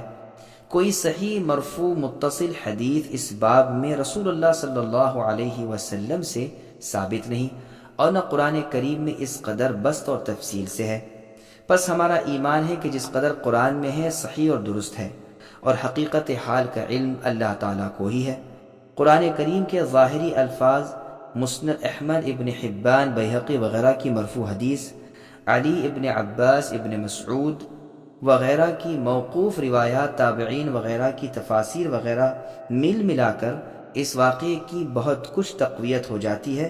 نہ اس میں کوئی محال عقلی ہے، نہ اس میں کسی اصول اسلامی کا خلاف ہے۔ پھر ظاہر سے ہٹ کر بے جا تکلفات اٹھانے کی کوئی ضرورت باقی نہیں رہ جاتی، واللہ اعلم۔ ابن جریر رحمہ اللہ کی تفسیر میں ایک غریب اثر اور ایک عجیب واقعہ ہے، اسے بھی سنیے۔ عائشہ رضی اللہ عنہا فرماتی ہیں کہ دومت الجندل کی ایک عورت رسول اللہ صلی اللہ علیہ وسلم کے انتقال کے تھوڑے ہی عرصے بعد آپ کی تلاش میں آئی اور رسول اللہ کے انتقال کی خبر پا کر بے چین ہو کر رونے پیٹنے لگی۔ میں نے اس سے پوچھا کہ آخر کیا بات ہے، تو اس نے کہا کہ مجھ میں اور میرے شوہر میں ہمیشہ ناچاقی رہا کرتی تھی۔ ایک مرتبہ وہ مجھے چھوڑ کر کہیں چلا گیا۔ ایک بڑھیا سے میں نے یہ ذکر کیا، اس نے کہا جو میں کہوں وہ کر، وہ خود بخود تیرے پاس آ جائے گا۔ میں تیار ہو گئی۔ وہ رات کے وقت 2 کتے لے کر میرے پاس آئی، ایک پر وہ خود سوار ہوئی، دوسرے پر میں بیٹھ گئی۔ تھوڑی ہی دیر میں ہم دونوں بابل گئیں۔ میں نے دیکھا کہ 2 شخص ادھر لٹکے ہوئے ہیں اور لوہے میں جکڑے ہوئے ہیں۔ اس عورت نے مجھ سے کہا ان کے پاس جا اور ان سے کہہ کہ میں جادو سیکھنے آئی ہوں۔ میں نے ان سے کہا، انہوں نے کہا سن، ہم تو آزمائش میں ہیں، تو جادو نہ سیکھ، اس کا سیکھنا کفر ہے۔ میں نے کہا میں تو سیکھوں گی۔ انہوں نے کہا اچھا پھر جا اور اس تنور میں پیشاب کر کے آ۔ میں گئی، ارادہ کیا، لیکن کچھ دہشت سی طاری ہوئی۔ میں واپس گئی اور کہا میں فارغ ہو آئی۔ انہوں نے پوچھا کیا دیکھا؟ میں نے کہا کچھ نہیں۔ انہوں نے کہا تو غلط کہتی ہے، ابھی تک کچھ نہیں بگڑا، تیرا ایمان ثابت ہے، اب بھی لوٹ جا اور کفر نہ کر، یعنی جادو سیکھ کر۔ میں نے کہا مجھے تو جادو سیکھنا ہے۔ انہوں نے پھر کہا جا اور اس تنور میں پیشاب کر آ۔ میں پھر گئی، لیکن اب کی مرتبہ بھی دل نہ چلا، واپس آئی۔ پھر اسی طرح سوال و جواب ہوئے۔ میں تیسری مرتبہ پھر تنور کے پاس گئی اور دل کڑا کر کے پیشاب کرنے کو بیٹھ گئی۔ میں نے دیکھا کہ ایک گھڑ سوار منہ پر نقاب ڈالے نکلا اور آسمان پر چڑھ گیا۔ میں واپس چلی آئی، ان سے ذکر کیا۔ انہوں نے کہا ہاں، اب کی مرتبہ تو سچ کہتی ہے، وہ تیرا ایمان تھا جو تجھ میں سے نکل گیا، اب چلی جا۔ میں آئی اور اس بڑھیا سے کہا کہ انہوں نے تو مجھے کچھ بھی نہیں سکھایا۔ اس نے کہا بس تجھے سب کچھ آ گیا، اب تو جو کہے گی ہو جائے گا۔ میں نے آزمائش کے لیے ایک دانہ گیہوں کا لیا، اسے زمین پر ڈال کر کہا اگ جا، وہ فوراً اگ گیا۔ میں نے کہا تجھ میں بالی پیدا ہو جائے، چنانچہ ہو گئیں۔ میں نے کہا سوکھ جا، وہ بالی سوکھ گئی۔ میں نے کہا الگ الگ دانہ ہو جا، وہ بھی ہو گیا۔ پھر میں نے کہا سوکھ جا، تو سوکھ گیا۔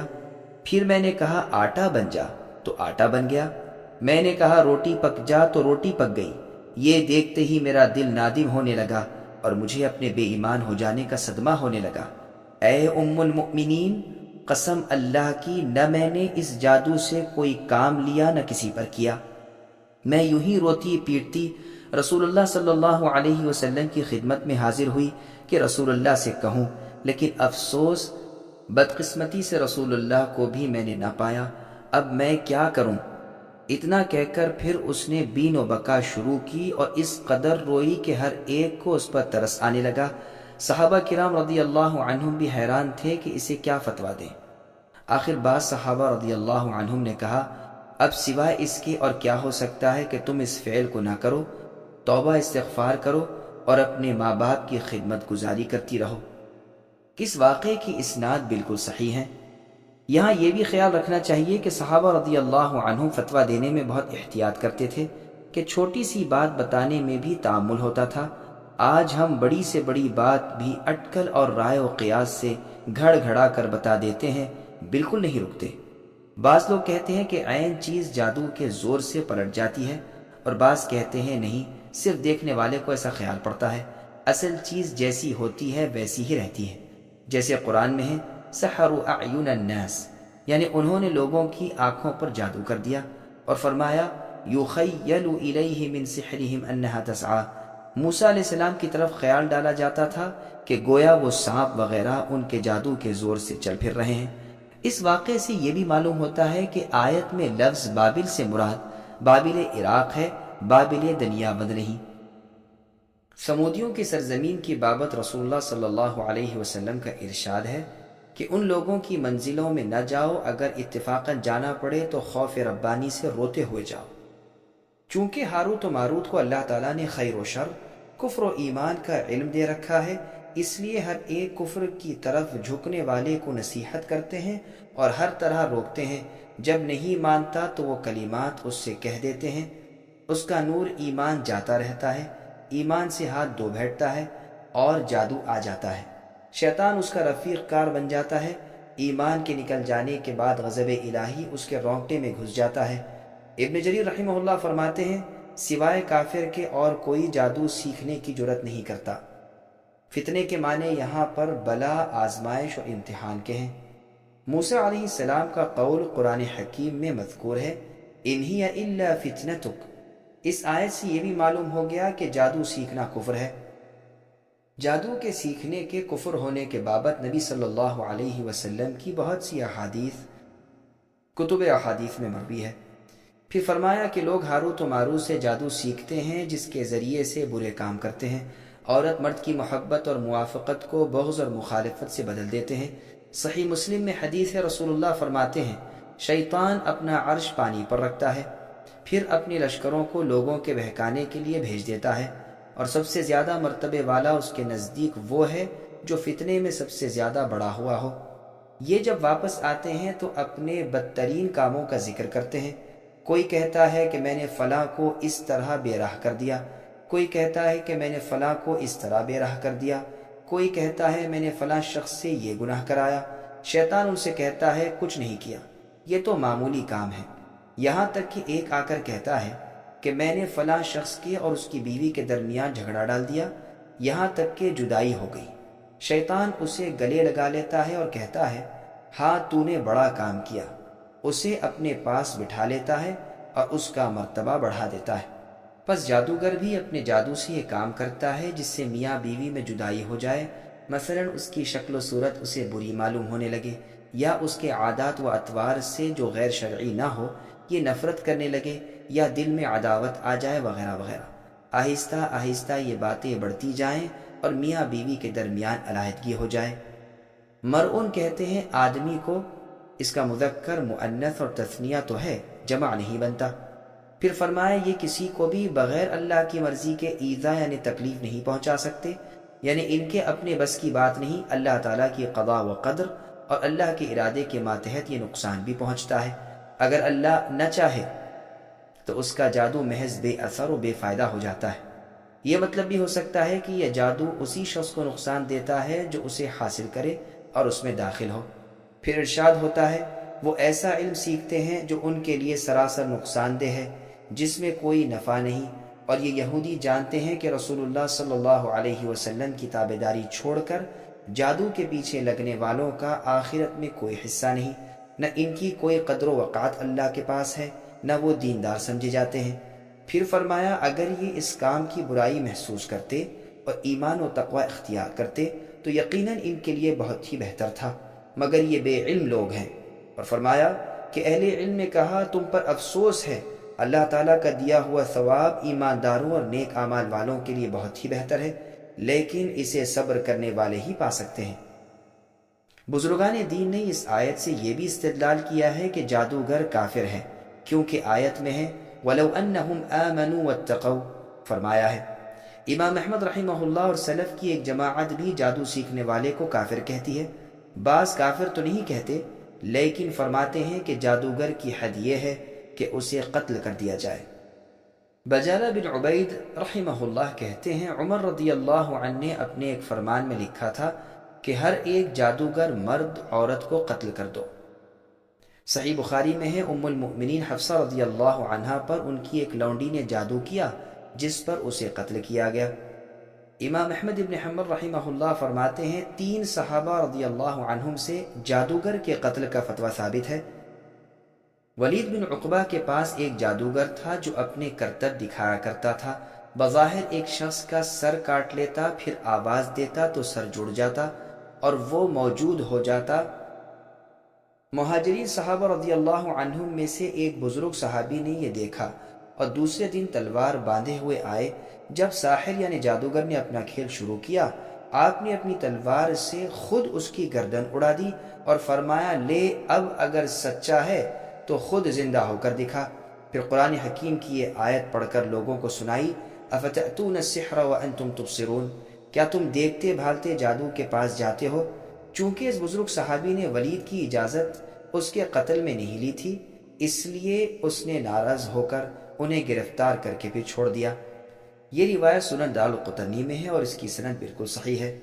امام شافعی رحمہ اللہ نے عمر رضی اللہ عنہ کے فرمان اور حفصہ رضی اللہ عنہ کے واقعے کے متعلق یہ کہا ہے کہ یہ حکم اس وقت ہے جب جادو شرکیہ الفاظ سے ہو۔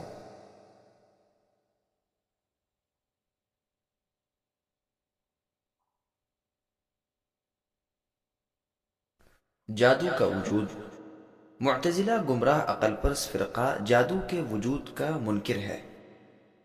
یہ گروہ والے کہتے ہیں جادو کوئی چیز نہیں، بلکہ بعض لوگ تو بعض دفعہ اتنا بڑھ جاتے ہیں کہ کہتے ہیں جو جادو کا وجود مانتا ہو وہ کافر ہے، لیکن اہل سنہ جادو کے وجود کے قائل ہیں۔ یہ مانتے ہیں کہ جادوگر اپنے جادو کے زور سے ہوا پر اڑ سکتے ہیں اور انسان کو بظاہر گدھا اور گدھے کو بظاہر انسان بنا ڈالتے ہیں، مگر کلمات اور منتر وغیرہ کے وقت ان چیزوں کو پیدا کرنے والے اللہ تعالیٰ ہی ہوتے ہیں۔ آسمان کو اور تاروں کو تاثیر پیدا کرنے والے اہل سنت نہیں مانتے۔ فلسفے اور نجوم والے اور بے دین لوگ تو تاروں کو اور آسمان کو ہی اثر پیدا کرنے والے جانتے ہیں۔ اہل سنت کی ایک دلیل تو آیت وَمَا هُمْ بِالضَّارِّينَ ہے، اور دوسری دلیل خود نبی صلی اللہ علیہ وسلم پر جادو کیا جانا اور رسول اللہ پر اس کا اثر ہونا ہے۔ تیسرے اس عورت کا واقعہ جسے عائشہ رضی اللہ عنہا نے بیان فرمایا ہے، جس کا ذکر امام ابن جریر کی تفسیر کے حوالے سے گزر چکا ہے، اور بھی 20 ایسے ہی واقعات وغیرہ ہیں۔ کیا جادو سیکھنا جائز ہے؟ رازی نے اپنی تفسیر میں لکھا ہے کہ جادو کا حاصل کرنا برا نہیں۔ محققین کا یہی قول ہے، اس لیے کہ وہ بھی ایک علم ہے، اور اللہ تعالیٰ فرماتے ہیں قُلْ هَلْ يَسْتَوِي الَّذِينَ يَعْلَمُونَ وَالَّذِينَ لَا يَعْلَمُونَ، یعنی علم والے اور بے علم برابر نہیں ہوتے۔ اور اس لیے بھی کہ یہ معلوم ہوگا تو اس سے معجزے اور جادو میں پوری طرح فرق واضح ہو جائے گا، اور معجزے کا علم واجب ہے اور وہ موقوف ہے جادو کے سیکھنے پر جس سے فرق معلوم ہو، پس جادو کا سیکھنا بھی واجب ہوا۔ رازی کا یہ قول بالکل غلط ہے۔ اگر عقلاً وہ اسے برا نہ بتائیں تو معتزلہ موجود ہیں جو عقلاً بھی اس یعنی جادو کی برائی کے قائل ہیں، اور اگر شرعاً برا نہ بتاتے ہوں تو قرآن کی یہ آیت شرعی برائی بتانے کے لیے کافی ہے۔ سنن نسائی کی ایک حدیث میں ہے کہ جس نے گرہ لگائی اور اس میں پھونکا اس نے جادو کیا۔ پس رازی کا یہ قول غلط ہے۔ ان کا یہ کہنا محققین کا قول یہی ہے، یہ بھی ٹھیک نہیں۔ آخر ان محققین کے ایسے اقوال کہاں ہیں؟ ائمہ اسلام میں سے کس نے یہ کہا ہے؟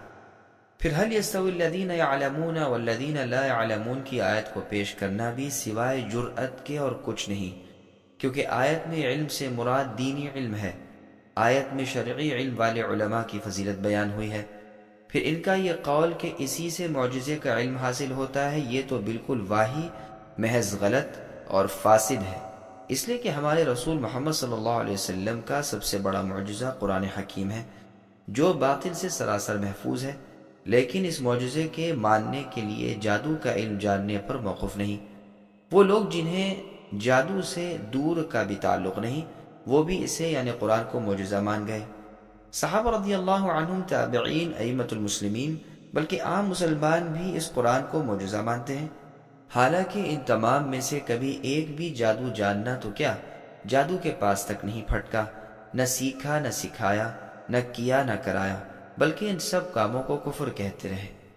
پھر یہ دعویٰ کرنا کہ معجزے کا جاننا واجب ہے اور جادو اور معجزے کا فرق جادو کے جاننے پر موقف ہے، لہٰذا جادو کا سیکھنا واجب، یہ کس قدر محمل اور کس قدر غلط دعویٰ ہے۔ رازی نے جادو کی کئی قسمیں بیان کی ہیں، اور جو 8 قسم کے جادو رازی نے ذکر کیے ہیں یہ صرف باعتبار لفظ کے ہیں، کیونکہ عربی زبان میں سحر یعنی جادو ہر اس چیز کو کہتے ہیں جو بہت لطیف اور باریک ہو اور ظاہر میں انسان کی نگاہوں سے اس کے اسباب پوشیدہ رہ جائیں۔ اسی لیے ایک حدیث میں ہے جس کو امام بخاری لے کر آئے ہیں، جس میں ہے کہ بعض بیان بھی جادو ہوتا ہے، اور اسی لیے صبح کے اول وقت کو سحور کہتے ہیں کہ وہ مخفی ہوتا ہے، اور اس رگ کو بھی سحر کہتے ہیں جو غذا کی نالی ہے۔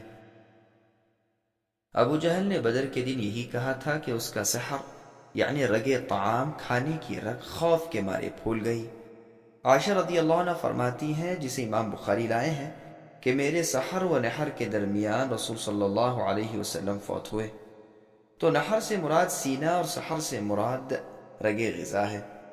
قرآن میں بھی ہے سحروا اعین الناس، یعنی لوگوں کی نگاہوں سے اپنا کام مخفی کر کے انجام دیا۔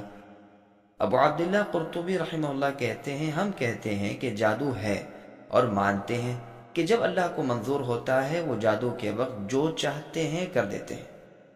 گو معتزلہ اور ابو اسحاق اسفرائینی شافعی اس کے قائل نہیں، اور جادو کبھی ہاتھ کی چالاکی سے بھی ہوتا ہے اور کبھی ڈوروں دھاگوں سے بھی، کبھی اللہ کا نام پڑھ کر دم کرنے سے کہ اس میں بھی ایک خاص اثر ہوتا ہے، کبھی شیاطین کا نام لے کر شیطانی کاموں سے بھی لوگ کرتے ہیں، کبھی دواؤں وغیرہ کے ذریعے سے۔ صحیح بخاری اور مسلم میں ہے، رسول اللہ صلی اللہ علیہ وسلم فرماتے ہیں کہ بعض بیان جادو ہے، اس کے 2 مطلب ہو سکتے ہیں، ایک تو یہ کہ بطور تعریف کے رسول اللہ نے فرمایا ہو، اور ممکن ہے کہ بطور مذمت کے یہ ارشاد ہوا ہو کہ وہ اپنی غلط بات اس طرح بیان کرتا ہے کہ سچ معلوم ہوتی ہے۔ جیسے ایک اور حدیث میں ہے کہ کبھی میرے پاس تم مقدمہ لے کر آتے ہو اور ایک شخص اپنی چرب زبانی سے اپنے غلط دعوے کو صحیح ثابت کر دیتا ہے۔ وزیر ابو المظفر یحییٰ بن محمد بن حبیرہ رحمۃ اللہ علیہ نے اپنی کتاب الاشراف علی مذاہب الاشراف میں سحر کے باب میں کہا ہے کہ اجماع ہے کہ جادو کی حقیقت ہے، لیکن ابو حنیفہ اس کے قائل نہیں۔ جادو کے سیکھنے والے اور اسے استعمال میں لانے والے کو ابو حنیفہ، امام مالک اور امام احمد رحمہم اللہ کافر بتاتے ہیں۔ ابو حنیفہ کے بعد شاگردوں کا قول ہے کہ اگر جادو کو بچاؤ کے لیے سیکھے تو کافر نہیں ہوتا، ہاں جو اس کا اعتقاد رکھے اور اسے نفع دینے والا سمجھے وہ کافر ہے، اور اسی طرح جو یہ خیال کرتا ہے کہ شیاطین یہ کام کرتے ہیں اور اتنی قدرت رکھتے ہیں وہ بھی کافر ہے۔ امام شافعی رحمہ اللہ فرماتے ہیں جادوگر سے دریافت کیا جائے اگر وہ بابل والوں کا سا عقیدہ رکھتا ہو اور 7 ستاروں کو تاثیر پیدا کرنے والا جانتا ہو تو کافر ہے، اگر یہ نہ ہو اور جادو کو جائز جانتا ہو تو بھی کافر ہے۔ امام مالک اور امام احمد رحمہم اللہ کا قول یہ بھی ہے کہ جادوگر جب جادو کرے اور جادو کو استعمال میں لائے اسے وہیں قتل کر دیا جائے۔ امام شافعی رحمہ اللہ اور ابو حنیفہ کہتے ہیں جب تک بار بار نہ کرے یا کسی معین شخص کے بارے میں خود اقرار نہ کرے تب تک قتل نہ کیا جائے۔ تینوں امام یعنی امام مالک، شافعی اور احمد بن حنبل فرماتے ہیں کہ اس کا قتل بوجہ حد کے ہے، مگر امام شافعی رحمہ اللہ کا بیان ہے کہ بوجہ قصاص کے ہے۔ امام مالک رحمہ اللہ اور ابو حنیفہ اور ایک مشہور قول میں امام احمد رحمہ اللہ کا فرمان ہے کہ جادوگر سے توبہ بھی نہ کرائی جائے، کیونکہ اس کی توبہ سے اس پر سے حد نہیں ہٹے گی، اور امام شافعی کا قول ہے کہ اس کی توبہ مقبول ہوگی۔ ایک روایت میں امام احمد کا بھی یہ قول ہے۔ اہل کتاب کا جادوگر بھی ابو حنیفہ کے نزدیک قتل کر دیا جائے گا، لیکن امام مالک، شافعی، احمد بن حنبل رحمہم اللہ کا مذہب اس کے برخلاف ہے۔ لبید بن عاصم یہودی نے رسول اللہ پر جادو کیا تھا اور آپ نے اس کے باوجود اس کے قتل کرنے کو نہیں فرمایا۔ اگر کوئی مسلمان عورت جادوگرنی ہو، اس کے بارے میں ابو حنیفہ فرماتے ہیں کہ اسے قید کر دیا جائے، اور امام احمد بن حنبل کہتے ہیں کہ اسے بھی مرد کی طرح قتل کر دیا جائے، اور امام احمد کا قول ہی دلائل کی روح سے زیادہ قوی اور قرین صواب ہے، واللہ اعلم۔ زہری رحمہ اللہ کا قول ہے کہ مسلمان جادوگر قتل کر دیا جائے اور مشرک قتل نہ کیا جائے۔ امام مالک رحمہ اللہ فرماتے ہیں اگر ذمی کے جادو سے کوئی مر جائے تو ذمی کو بھی مار ڈالنا چاہیے۔ انہوں نے یہ بھی کہا کہ پہلے تو اسے کہا جائے کہ توبہ کر، اگر وہ توبہ کر لے اور اسلام قبول کرے تو خیر، ورنہ قتل کر دیا جائے۔ اور یہ بھی آپ سے مروی ہے کہ اگرچہ اسلام قبول کر لے تاہم قتل کر دیا جائے اس جادوگر کو جس کے جادو میں شرکیہ الفاظ ہوں۔ ائمہ امام شافعی، امام مالک، احمد اور دیگر ائمہ اسلام اہل الحدیث رحمۃ اللہ علیہم وغیرہ کافر کہتے ہیں، کیونکہ قرآن میں ہے فلا تکفر، پس تو جادو سیکھ کر کفر کا ارتکاب نہ کر۔ امام مالک رحمہ اللہ فرماتے ہیں جب اس پر غلبہ پا لیا جائے پھر وہ توبہ کرے تو توبہ قبول نہیں، جیسے زندیق بے دین، ہاں اس سے پہلے اگر توبہ کر لے تو قبول ہوگی۔ اگر اس کے جادو سے کوئی مر گیا پھر تو بہر صورت مارا جائے گا، یعنی قصاص میں۔ امام شافعی رحمہ اللہ فرماتے ہیں اگر وہ کہے کہ مار ڈالنے کے لیے میں نے اس پر جادو نہیں کیا تو قتل خطا کی دیت جرمانہ لے لی جائے۔ جادوگر سے اس کے جادو کو اتروانے کی سعید بن المسیب رحمہ اللہ نے اجازت دی ہے، جیسے کہ صحیح بخاری میں ہے۔ عامر شعبی رحمہ اللہ بھی اس میں کوئی حرج نہیں بتاتے، لیکن حسن بصری رحمہ اللہ اسے مکروہ بتاتے ہیں۔ عائشہ رضی اللہ عنہا نے رسول اللہ صلی اللہ علیہ وسلم کی خدمت میں عرض کیا تھا کہ آپ کیوں جادو کھلواتے نہیں؟ تو آپ نے فرمایا مجھے تو اللہ تعالیٰ نے شفا دے دی اور میں لوگوں پر برائی کھلوانے سے ڈرتا ہوں۔ یہ روایت بخاری کی ہے۔ وہب رحمۃ اللہ علیہ فرماتے ہیں بیری کے 7 پتے لے کر سل بٹے پر مالیدہ بنا کر پانی ملا لیا جائے، پھر آیت الکرسی پڑھ کر اس پر دم کر دیا جائے، اور جس پر جادو کیا گیا ہے اسے 3 گھونٹ پلا دیا جائے اور باقی پانی سے غسل کرا دیا جائے، انشاءاللہ جادو کا اثر جاتا رہے گا۔ یہ عمل خصوصیت سے اس شخص کے لیے بہت ہی اچھا ہے جو اپنی بیوی سے روک دیا گیا ہو۔ جادو کو دور کرنے اور اس کے اثر کو زائل کرنے کے لیے سب سے اعلیٰ چیز قل اعوذ برب الفلق اور قل اعوذ برب الناس کی صورتیں ہیں۔ سنن نسائی کی حدیث میں ہے کہ ان جیسا کوئی تعویذ یعنی استعاذہ نہیں۔ اسی طرح آیت الکرسی بھی شیطان کو دفع کرنے میں اعلیٰ درجے کی چیز ہے، جیسا کہ صحیح بخاری کی حدیث میں ہے۔ يا أيها الذين آمنوا لا تقولوا راعنا وقولوا انظرنا واسمعوا وللكافرين عذاب أليم ما يود الذين كفروا من أهل الكتاب ولا المشركين أن ينزل عليكم من خير من ربكم والله يختص برحمته من يشاء واللہ ذو الفضل العظیم۔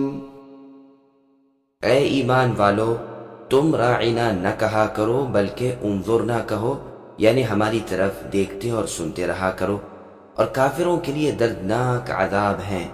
نہ تو اہل کتاب کے کافر چاہتے ہیں نہ مشرکین چاہتے ہیں کہ تم پر اے مسلمانوں تمہارے رب کی کوئی بھلائی نازل ہو۔ ان کے اس حسد سے کیا ہوا؟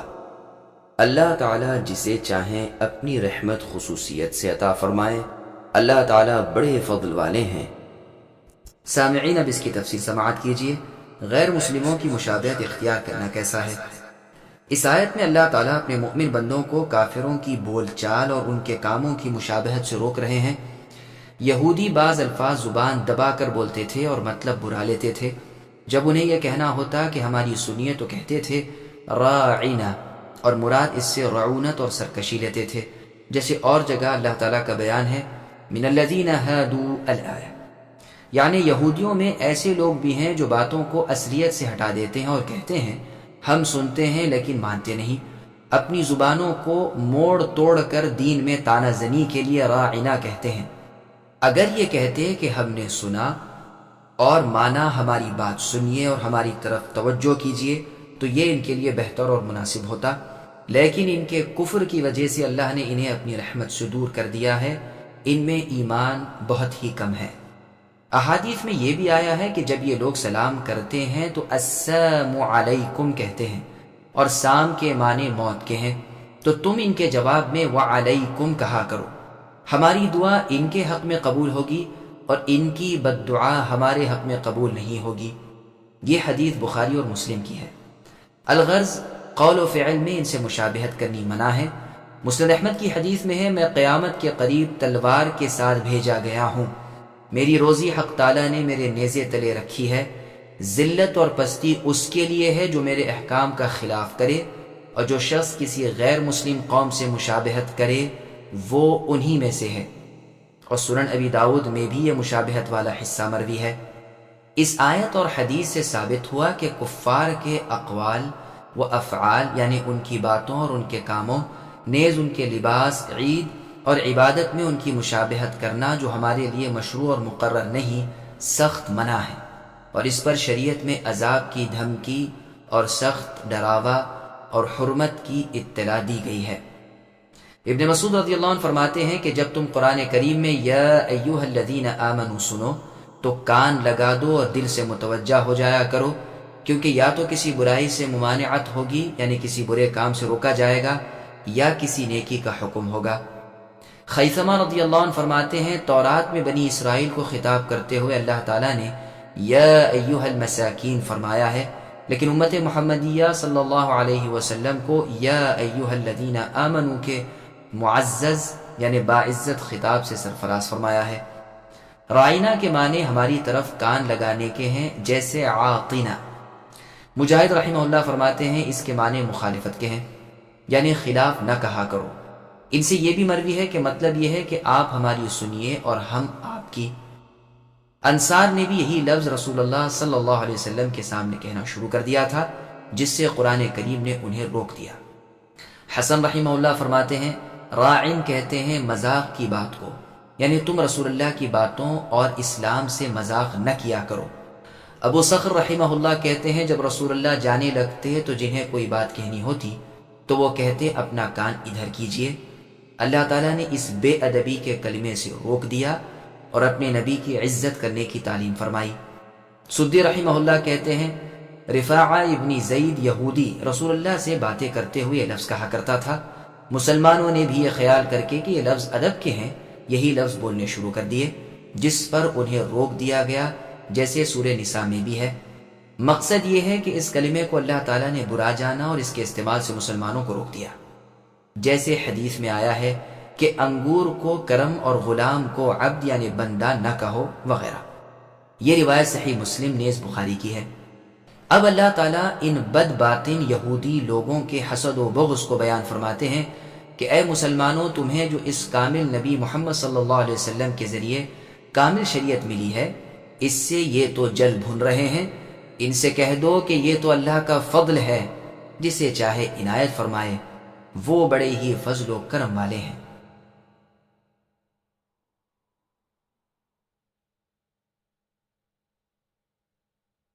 ما ننسخ من آية أو ننسها نأت بخير منها أو مثلها ألم تعلم أن الله على كل شيء قدير ألم تعلم أن الله له ملك السماوات والأرض وما لكم من دون الله من ولي ولا نصير۔ جس آیت کو ہم منسوخ کر دیں یا بھلا دیں، اس سے بہتر یا اس جیسی اور لاتے ہیں۔ کیا آپ اے نبی نہیں جانتے کہ اللہ تعالیٰ ہر چیز پر قادر ہیں؟ کیا آپ کو علم نہیں کہ زمین و آسمان کا ملک اللہ ہی کے لیے ہے، اور اللہ کے سوا تمہارے کوئی ولی اور مددگار نہیں؟ سامعین اب آیتوں کی تفسیر سماعت کیجیے۔ ناسخ اور منسوخ کی بحث۔ ابن عباس رضی اللہ عنہما فرماتے ہیں نسخ کے معنی بدل کے ہیں۔ مجاہد رحمہ اللہ فرماتے ہیں مٹانے کے معنی ہیں، جو کبھی لکھنے میں باقی رہتی ہے اور حکم بدل جاتا ہے۔ ابن مسعود رضی اللہ عنہ کے شاگرد اور ابو العالیہ اور محمد ابن کعب القرظی رحمہم اللہ سے بھی اسی طرح مروی ہے۔ ضحاک رحمہ اللہ فرماتے ہیں بھلا دینے کے معنی ہیں۔ عطا رحمہ اللہ فرماتے ہیں چھوڑ دینے کے معنی ہیں۔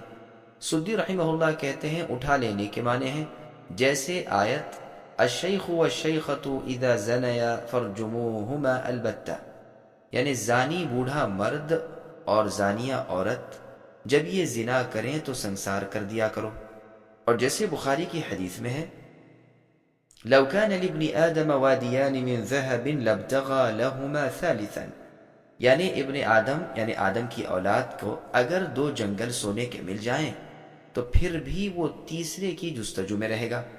ابن جریر رحمہ اللہ فرماتے ہیں کہ احکام میں تبدیلی ہم کر دیا کرتے ہیں، حلال کو حرام، حرام کو حلال، جائز کو ناجائز، ناجائز کو جائز وغیرہ۔ حکم کرنا، روکنا اور رخصت جائز اور ممنوع کاموں میں نسخ ہوتا ہے۔ ہاں جو خبریں دی گئی ہیں، واقعات بیان کیے گئے ہیں، ان میں رد و بدل اور ناسخ و منسوخ نہیں ہوتا۔ نسخ کے لفظی معنی نقل کرنے کے ہیں، جیسے کتاب کے ایک نسخے سے دوسرا نقل کر لینا۔ اسی طرح یہاں بھی چونکہ ایک حکم کے بدلے دوسرا حکم ہوتا ہے، اس لیے اسے نسخ کہتے ہیں، خواہ حکم کا بدل جانا ہو خواہ الفاظ کا۔ علماء اصول کی عبارتیں اس مسئلے میں گو مختلف ہیں، مگر معنی کے لحاظ سے سب قریب قریب ایک ہی ہیں۔ نسخ کے معنی کسی شرعی حکم کا بعد والی دلیل کی وجہ سے ہٹ جانا ہے۔ کبھی ہلکی چیز کے بدلے بھاری ہوتی ہے، کبھی بھاری کے بدلے ہلکی، اور کبھی کوئی بدل ہی نہیں ہوتا۔ رہے نسخ کے احکام، اس کی قسمیں، اس کی شرائط وغیرہ کے لیے اس فن کی کتابوں کو دیکھنا چاہیے، یہاں تفسیر کے احکام کے بیان کرنے کی جگہ نہیں۔ طبرانی میں ایک روایت ہے کہ 2 آدمیوں نے نبی صلی اللہ علیہ وسلم سے ایک سورت یاد کی تھی، اسے وہ پڑھتے رہے۔ ایک مرتبہ رات کی نماز میں ہر چند اسے پڑھنا چاہا، لیکن قوت حافظہ نے ساتھ نہ دیا۔ گھبرا کر خدمت نبوی میں حاضر ہوئے اور رسول اللہ سے اس کا ذکر کیا۔ رسول اللہ نے فرمایا یہ منسوخ ہو گئی اور بھلا دی گئی، دلوں میں سے نکال لی گئی، تم غم نہ کرو، بے فکر ہو جاؤ۔ زہری نون خفیفہ پیش کے ساتھ پڑھتے تھے۔ اس حدیث کی سند کے ایک راوی سلیمان ابن ارقم ضعیف ہیں، لیکن ابو بکر انباری نے بھی دوسری سند سے اسے مرفوعاً روایت کیا ہے اور اس کی سند ثابت ہے، جیسے قرطبی رحمہ اللہ کا بیان ہے۔ ننسیہا کو ننسعہا بھی پڑھا گیا ہے۔ ننسعہا کے معنی مؤخر کرنے، پیچھے ہٹا دینے کے ہیں۔ ابن عباس رضی اللہ عنہما اس کی تفسیر میں فرماتے ہیں یعنی ہم اسے چھوڑ دیتے ہیں، منسوخ نہیں کرتے۔ ابن مسعود رضی اللہ عنہ کے شاگرد کہتے ہیں یعنی ہم اس کے الفاظ کو باقی رکھتے ہیں اور حکم کو بدل دیتے ہیں۔ عبد ابن عمیر، مجاہد اور عطا رحمہم اللہ سے مروی ہے ہم اسے مؤخر کرتے ہیں اور پیچھے ہٹا دیتے ہیں۔ عطیہ، عوفی، سدی اور ربیع ابن انس رحمہم اللہ کہتے ہیں یعنی منسوخ نہیں کرتے۔ ضحاک رحمہ اللہ فرماتے ہیں یعنی ناسخ کو منسوخ کے پیچھے رکھتے ہیں۔ ابو العالیہ رحمہ اللہ کہتے ہیں اپنے پاس اسے روک لیتے ہیں۔ عمر رضی اللہ عنہ نے خطبے میں ننسئھا پڑھا اور اس کے معنی مؤخر ہونے کے بیان کیے۔ ننسہا جب پڑھیں تو یہ مطلب ہوگا کہ ہم اسے بھلا دیں۔ اللہ تعالیٰ جب حکم کو اٹھا لینا چاہتے ہیں تو وہ نبی صلی اللہ علیہ وسلم کو بھلا دیتے تھے، اس طرح وہ آیت اٹھ جاتی تھی۔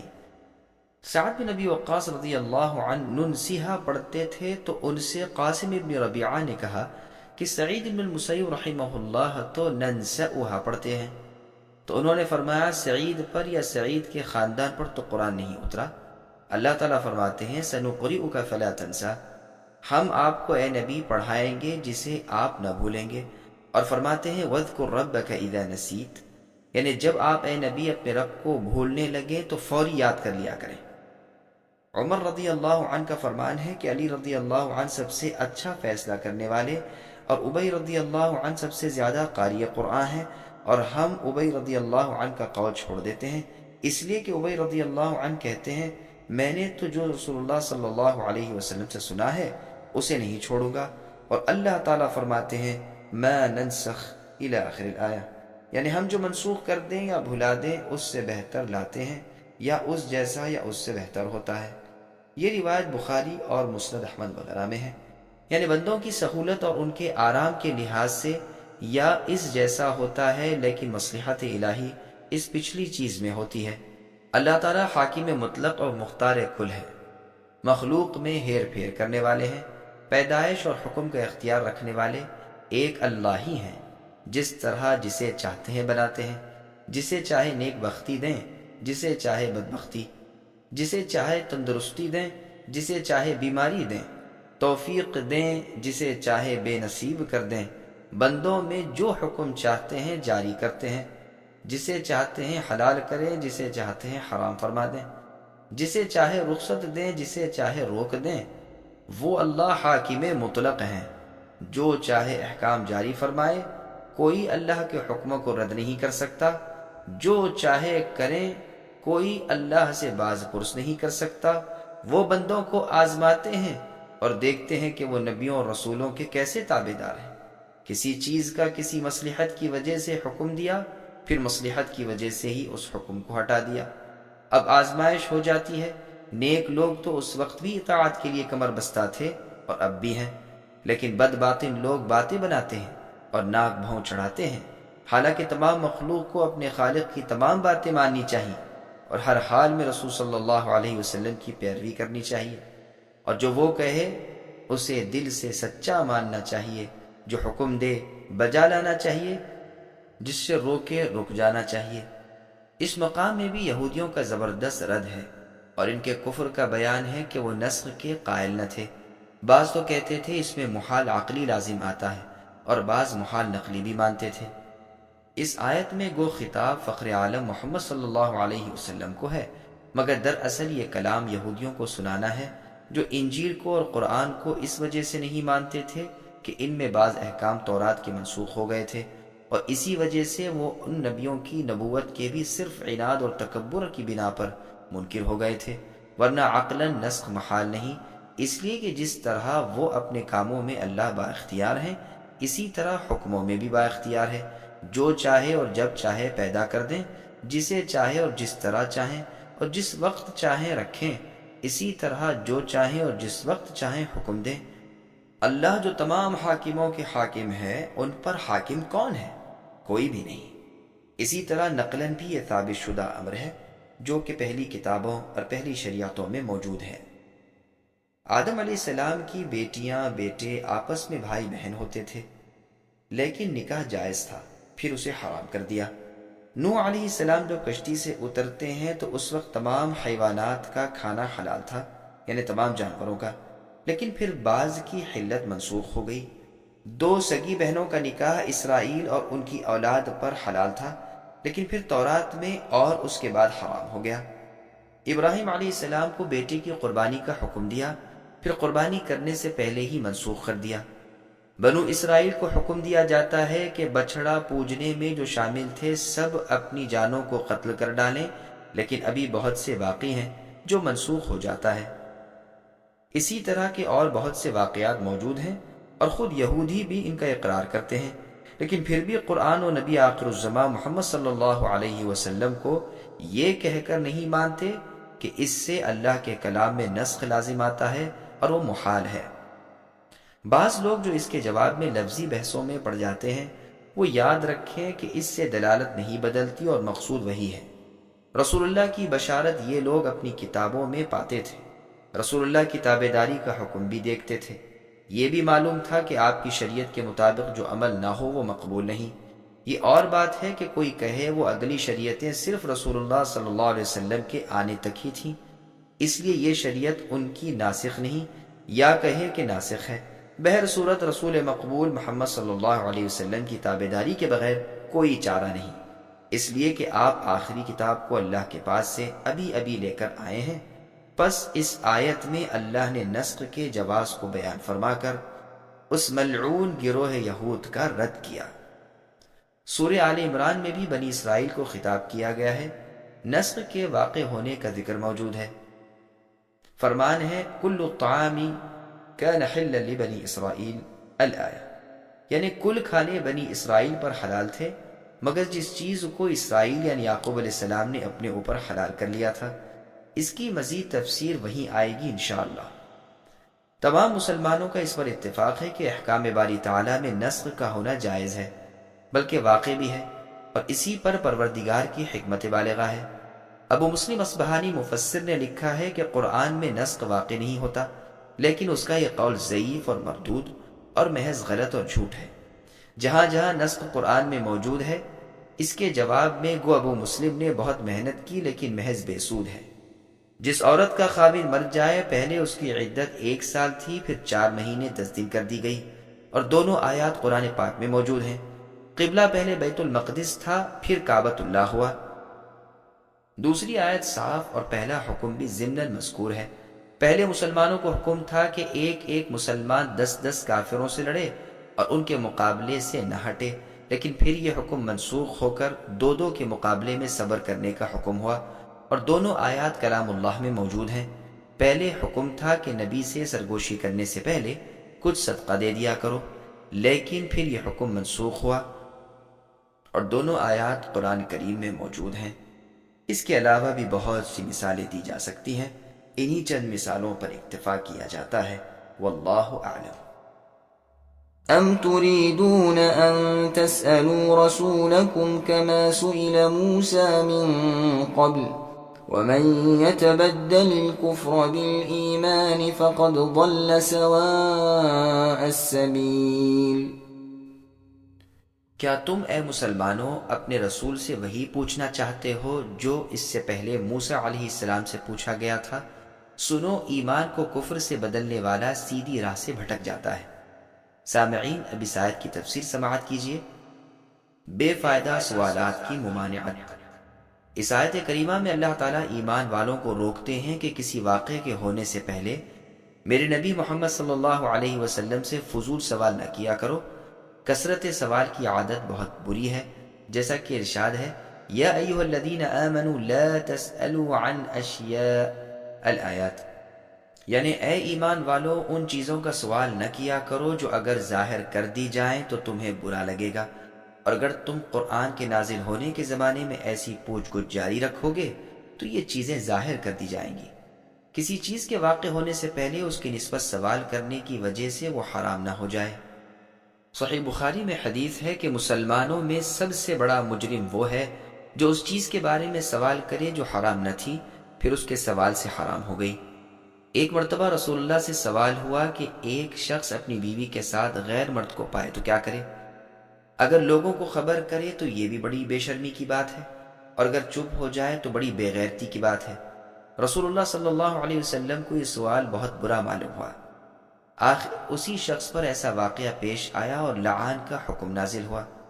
بخاری اور مسلم کی ایک حدیث میں ہے کہ نبی صلی اللہ علیہ وسلم فضول بکواس سے اور مال کو ضائع کرنے سے اور زیادہ پوچھ گچھ سے منع فرمایا کرتے تھے۔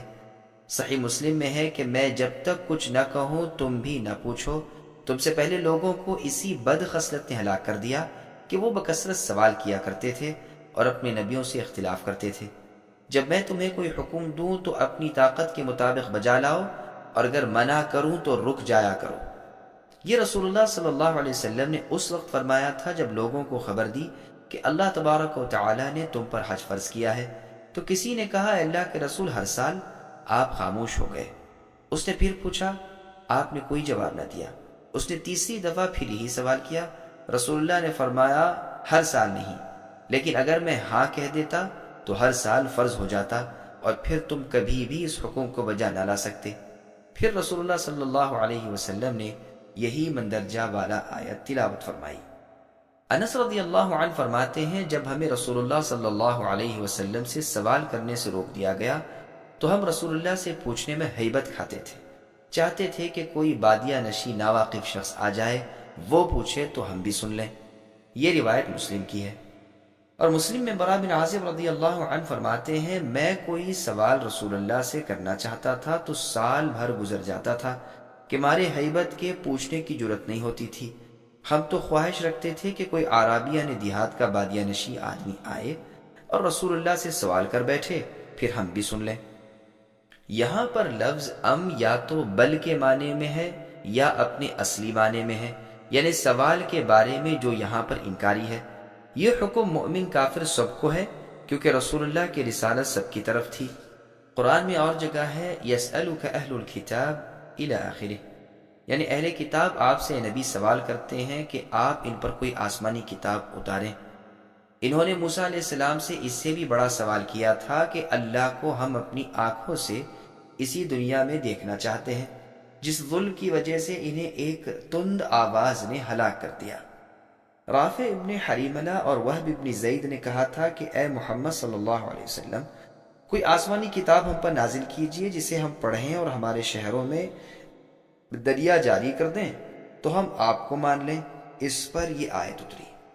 معلوم ہوا کہ تکبر، عناد، سرکشی کے ساتھ نبیوں سے سوال کرنا نہایت مذموم حرکت ہے۔ جو کفر کو ایمان کے بدلے مول لے اور آسانی کو سختی سے بدلے، وہ سیدھی راہ سے ہٹ کر جہالت و ضلالت میں گر جاتا ہے۔ اسی طرح غیر ضروری سوال کرنے والا بھی، جیسے اور جگہ ہے الم تر الی الذین بدلوا الآیات، اے نبی کیا آپ نے انہیں نہیں دیکھا جو اللہ تعالیٰ کی نعمت کو کفر سے بدلتے ہیں اور اپنی قوم کو ہلاکت میں ڈالتے ہیں؟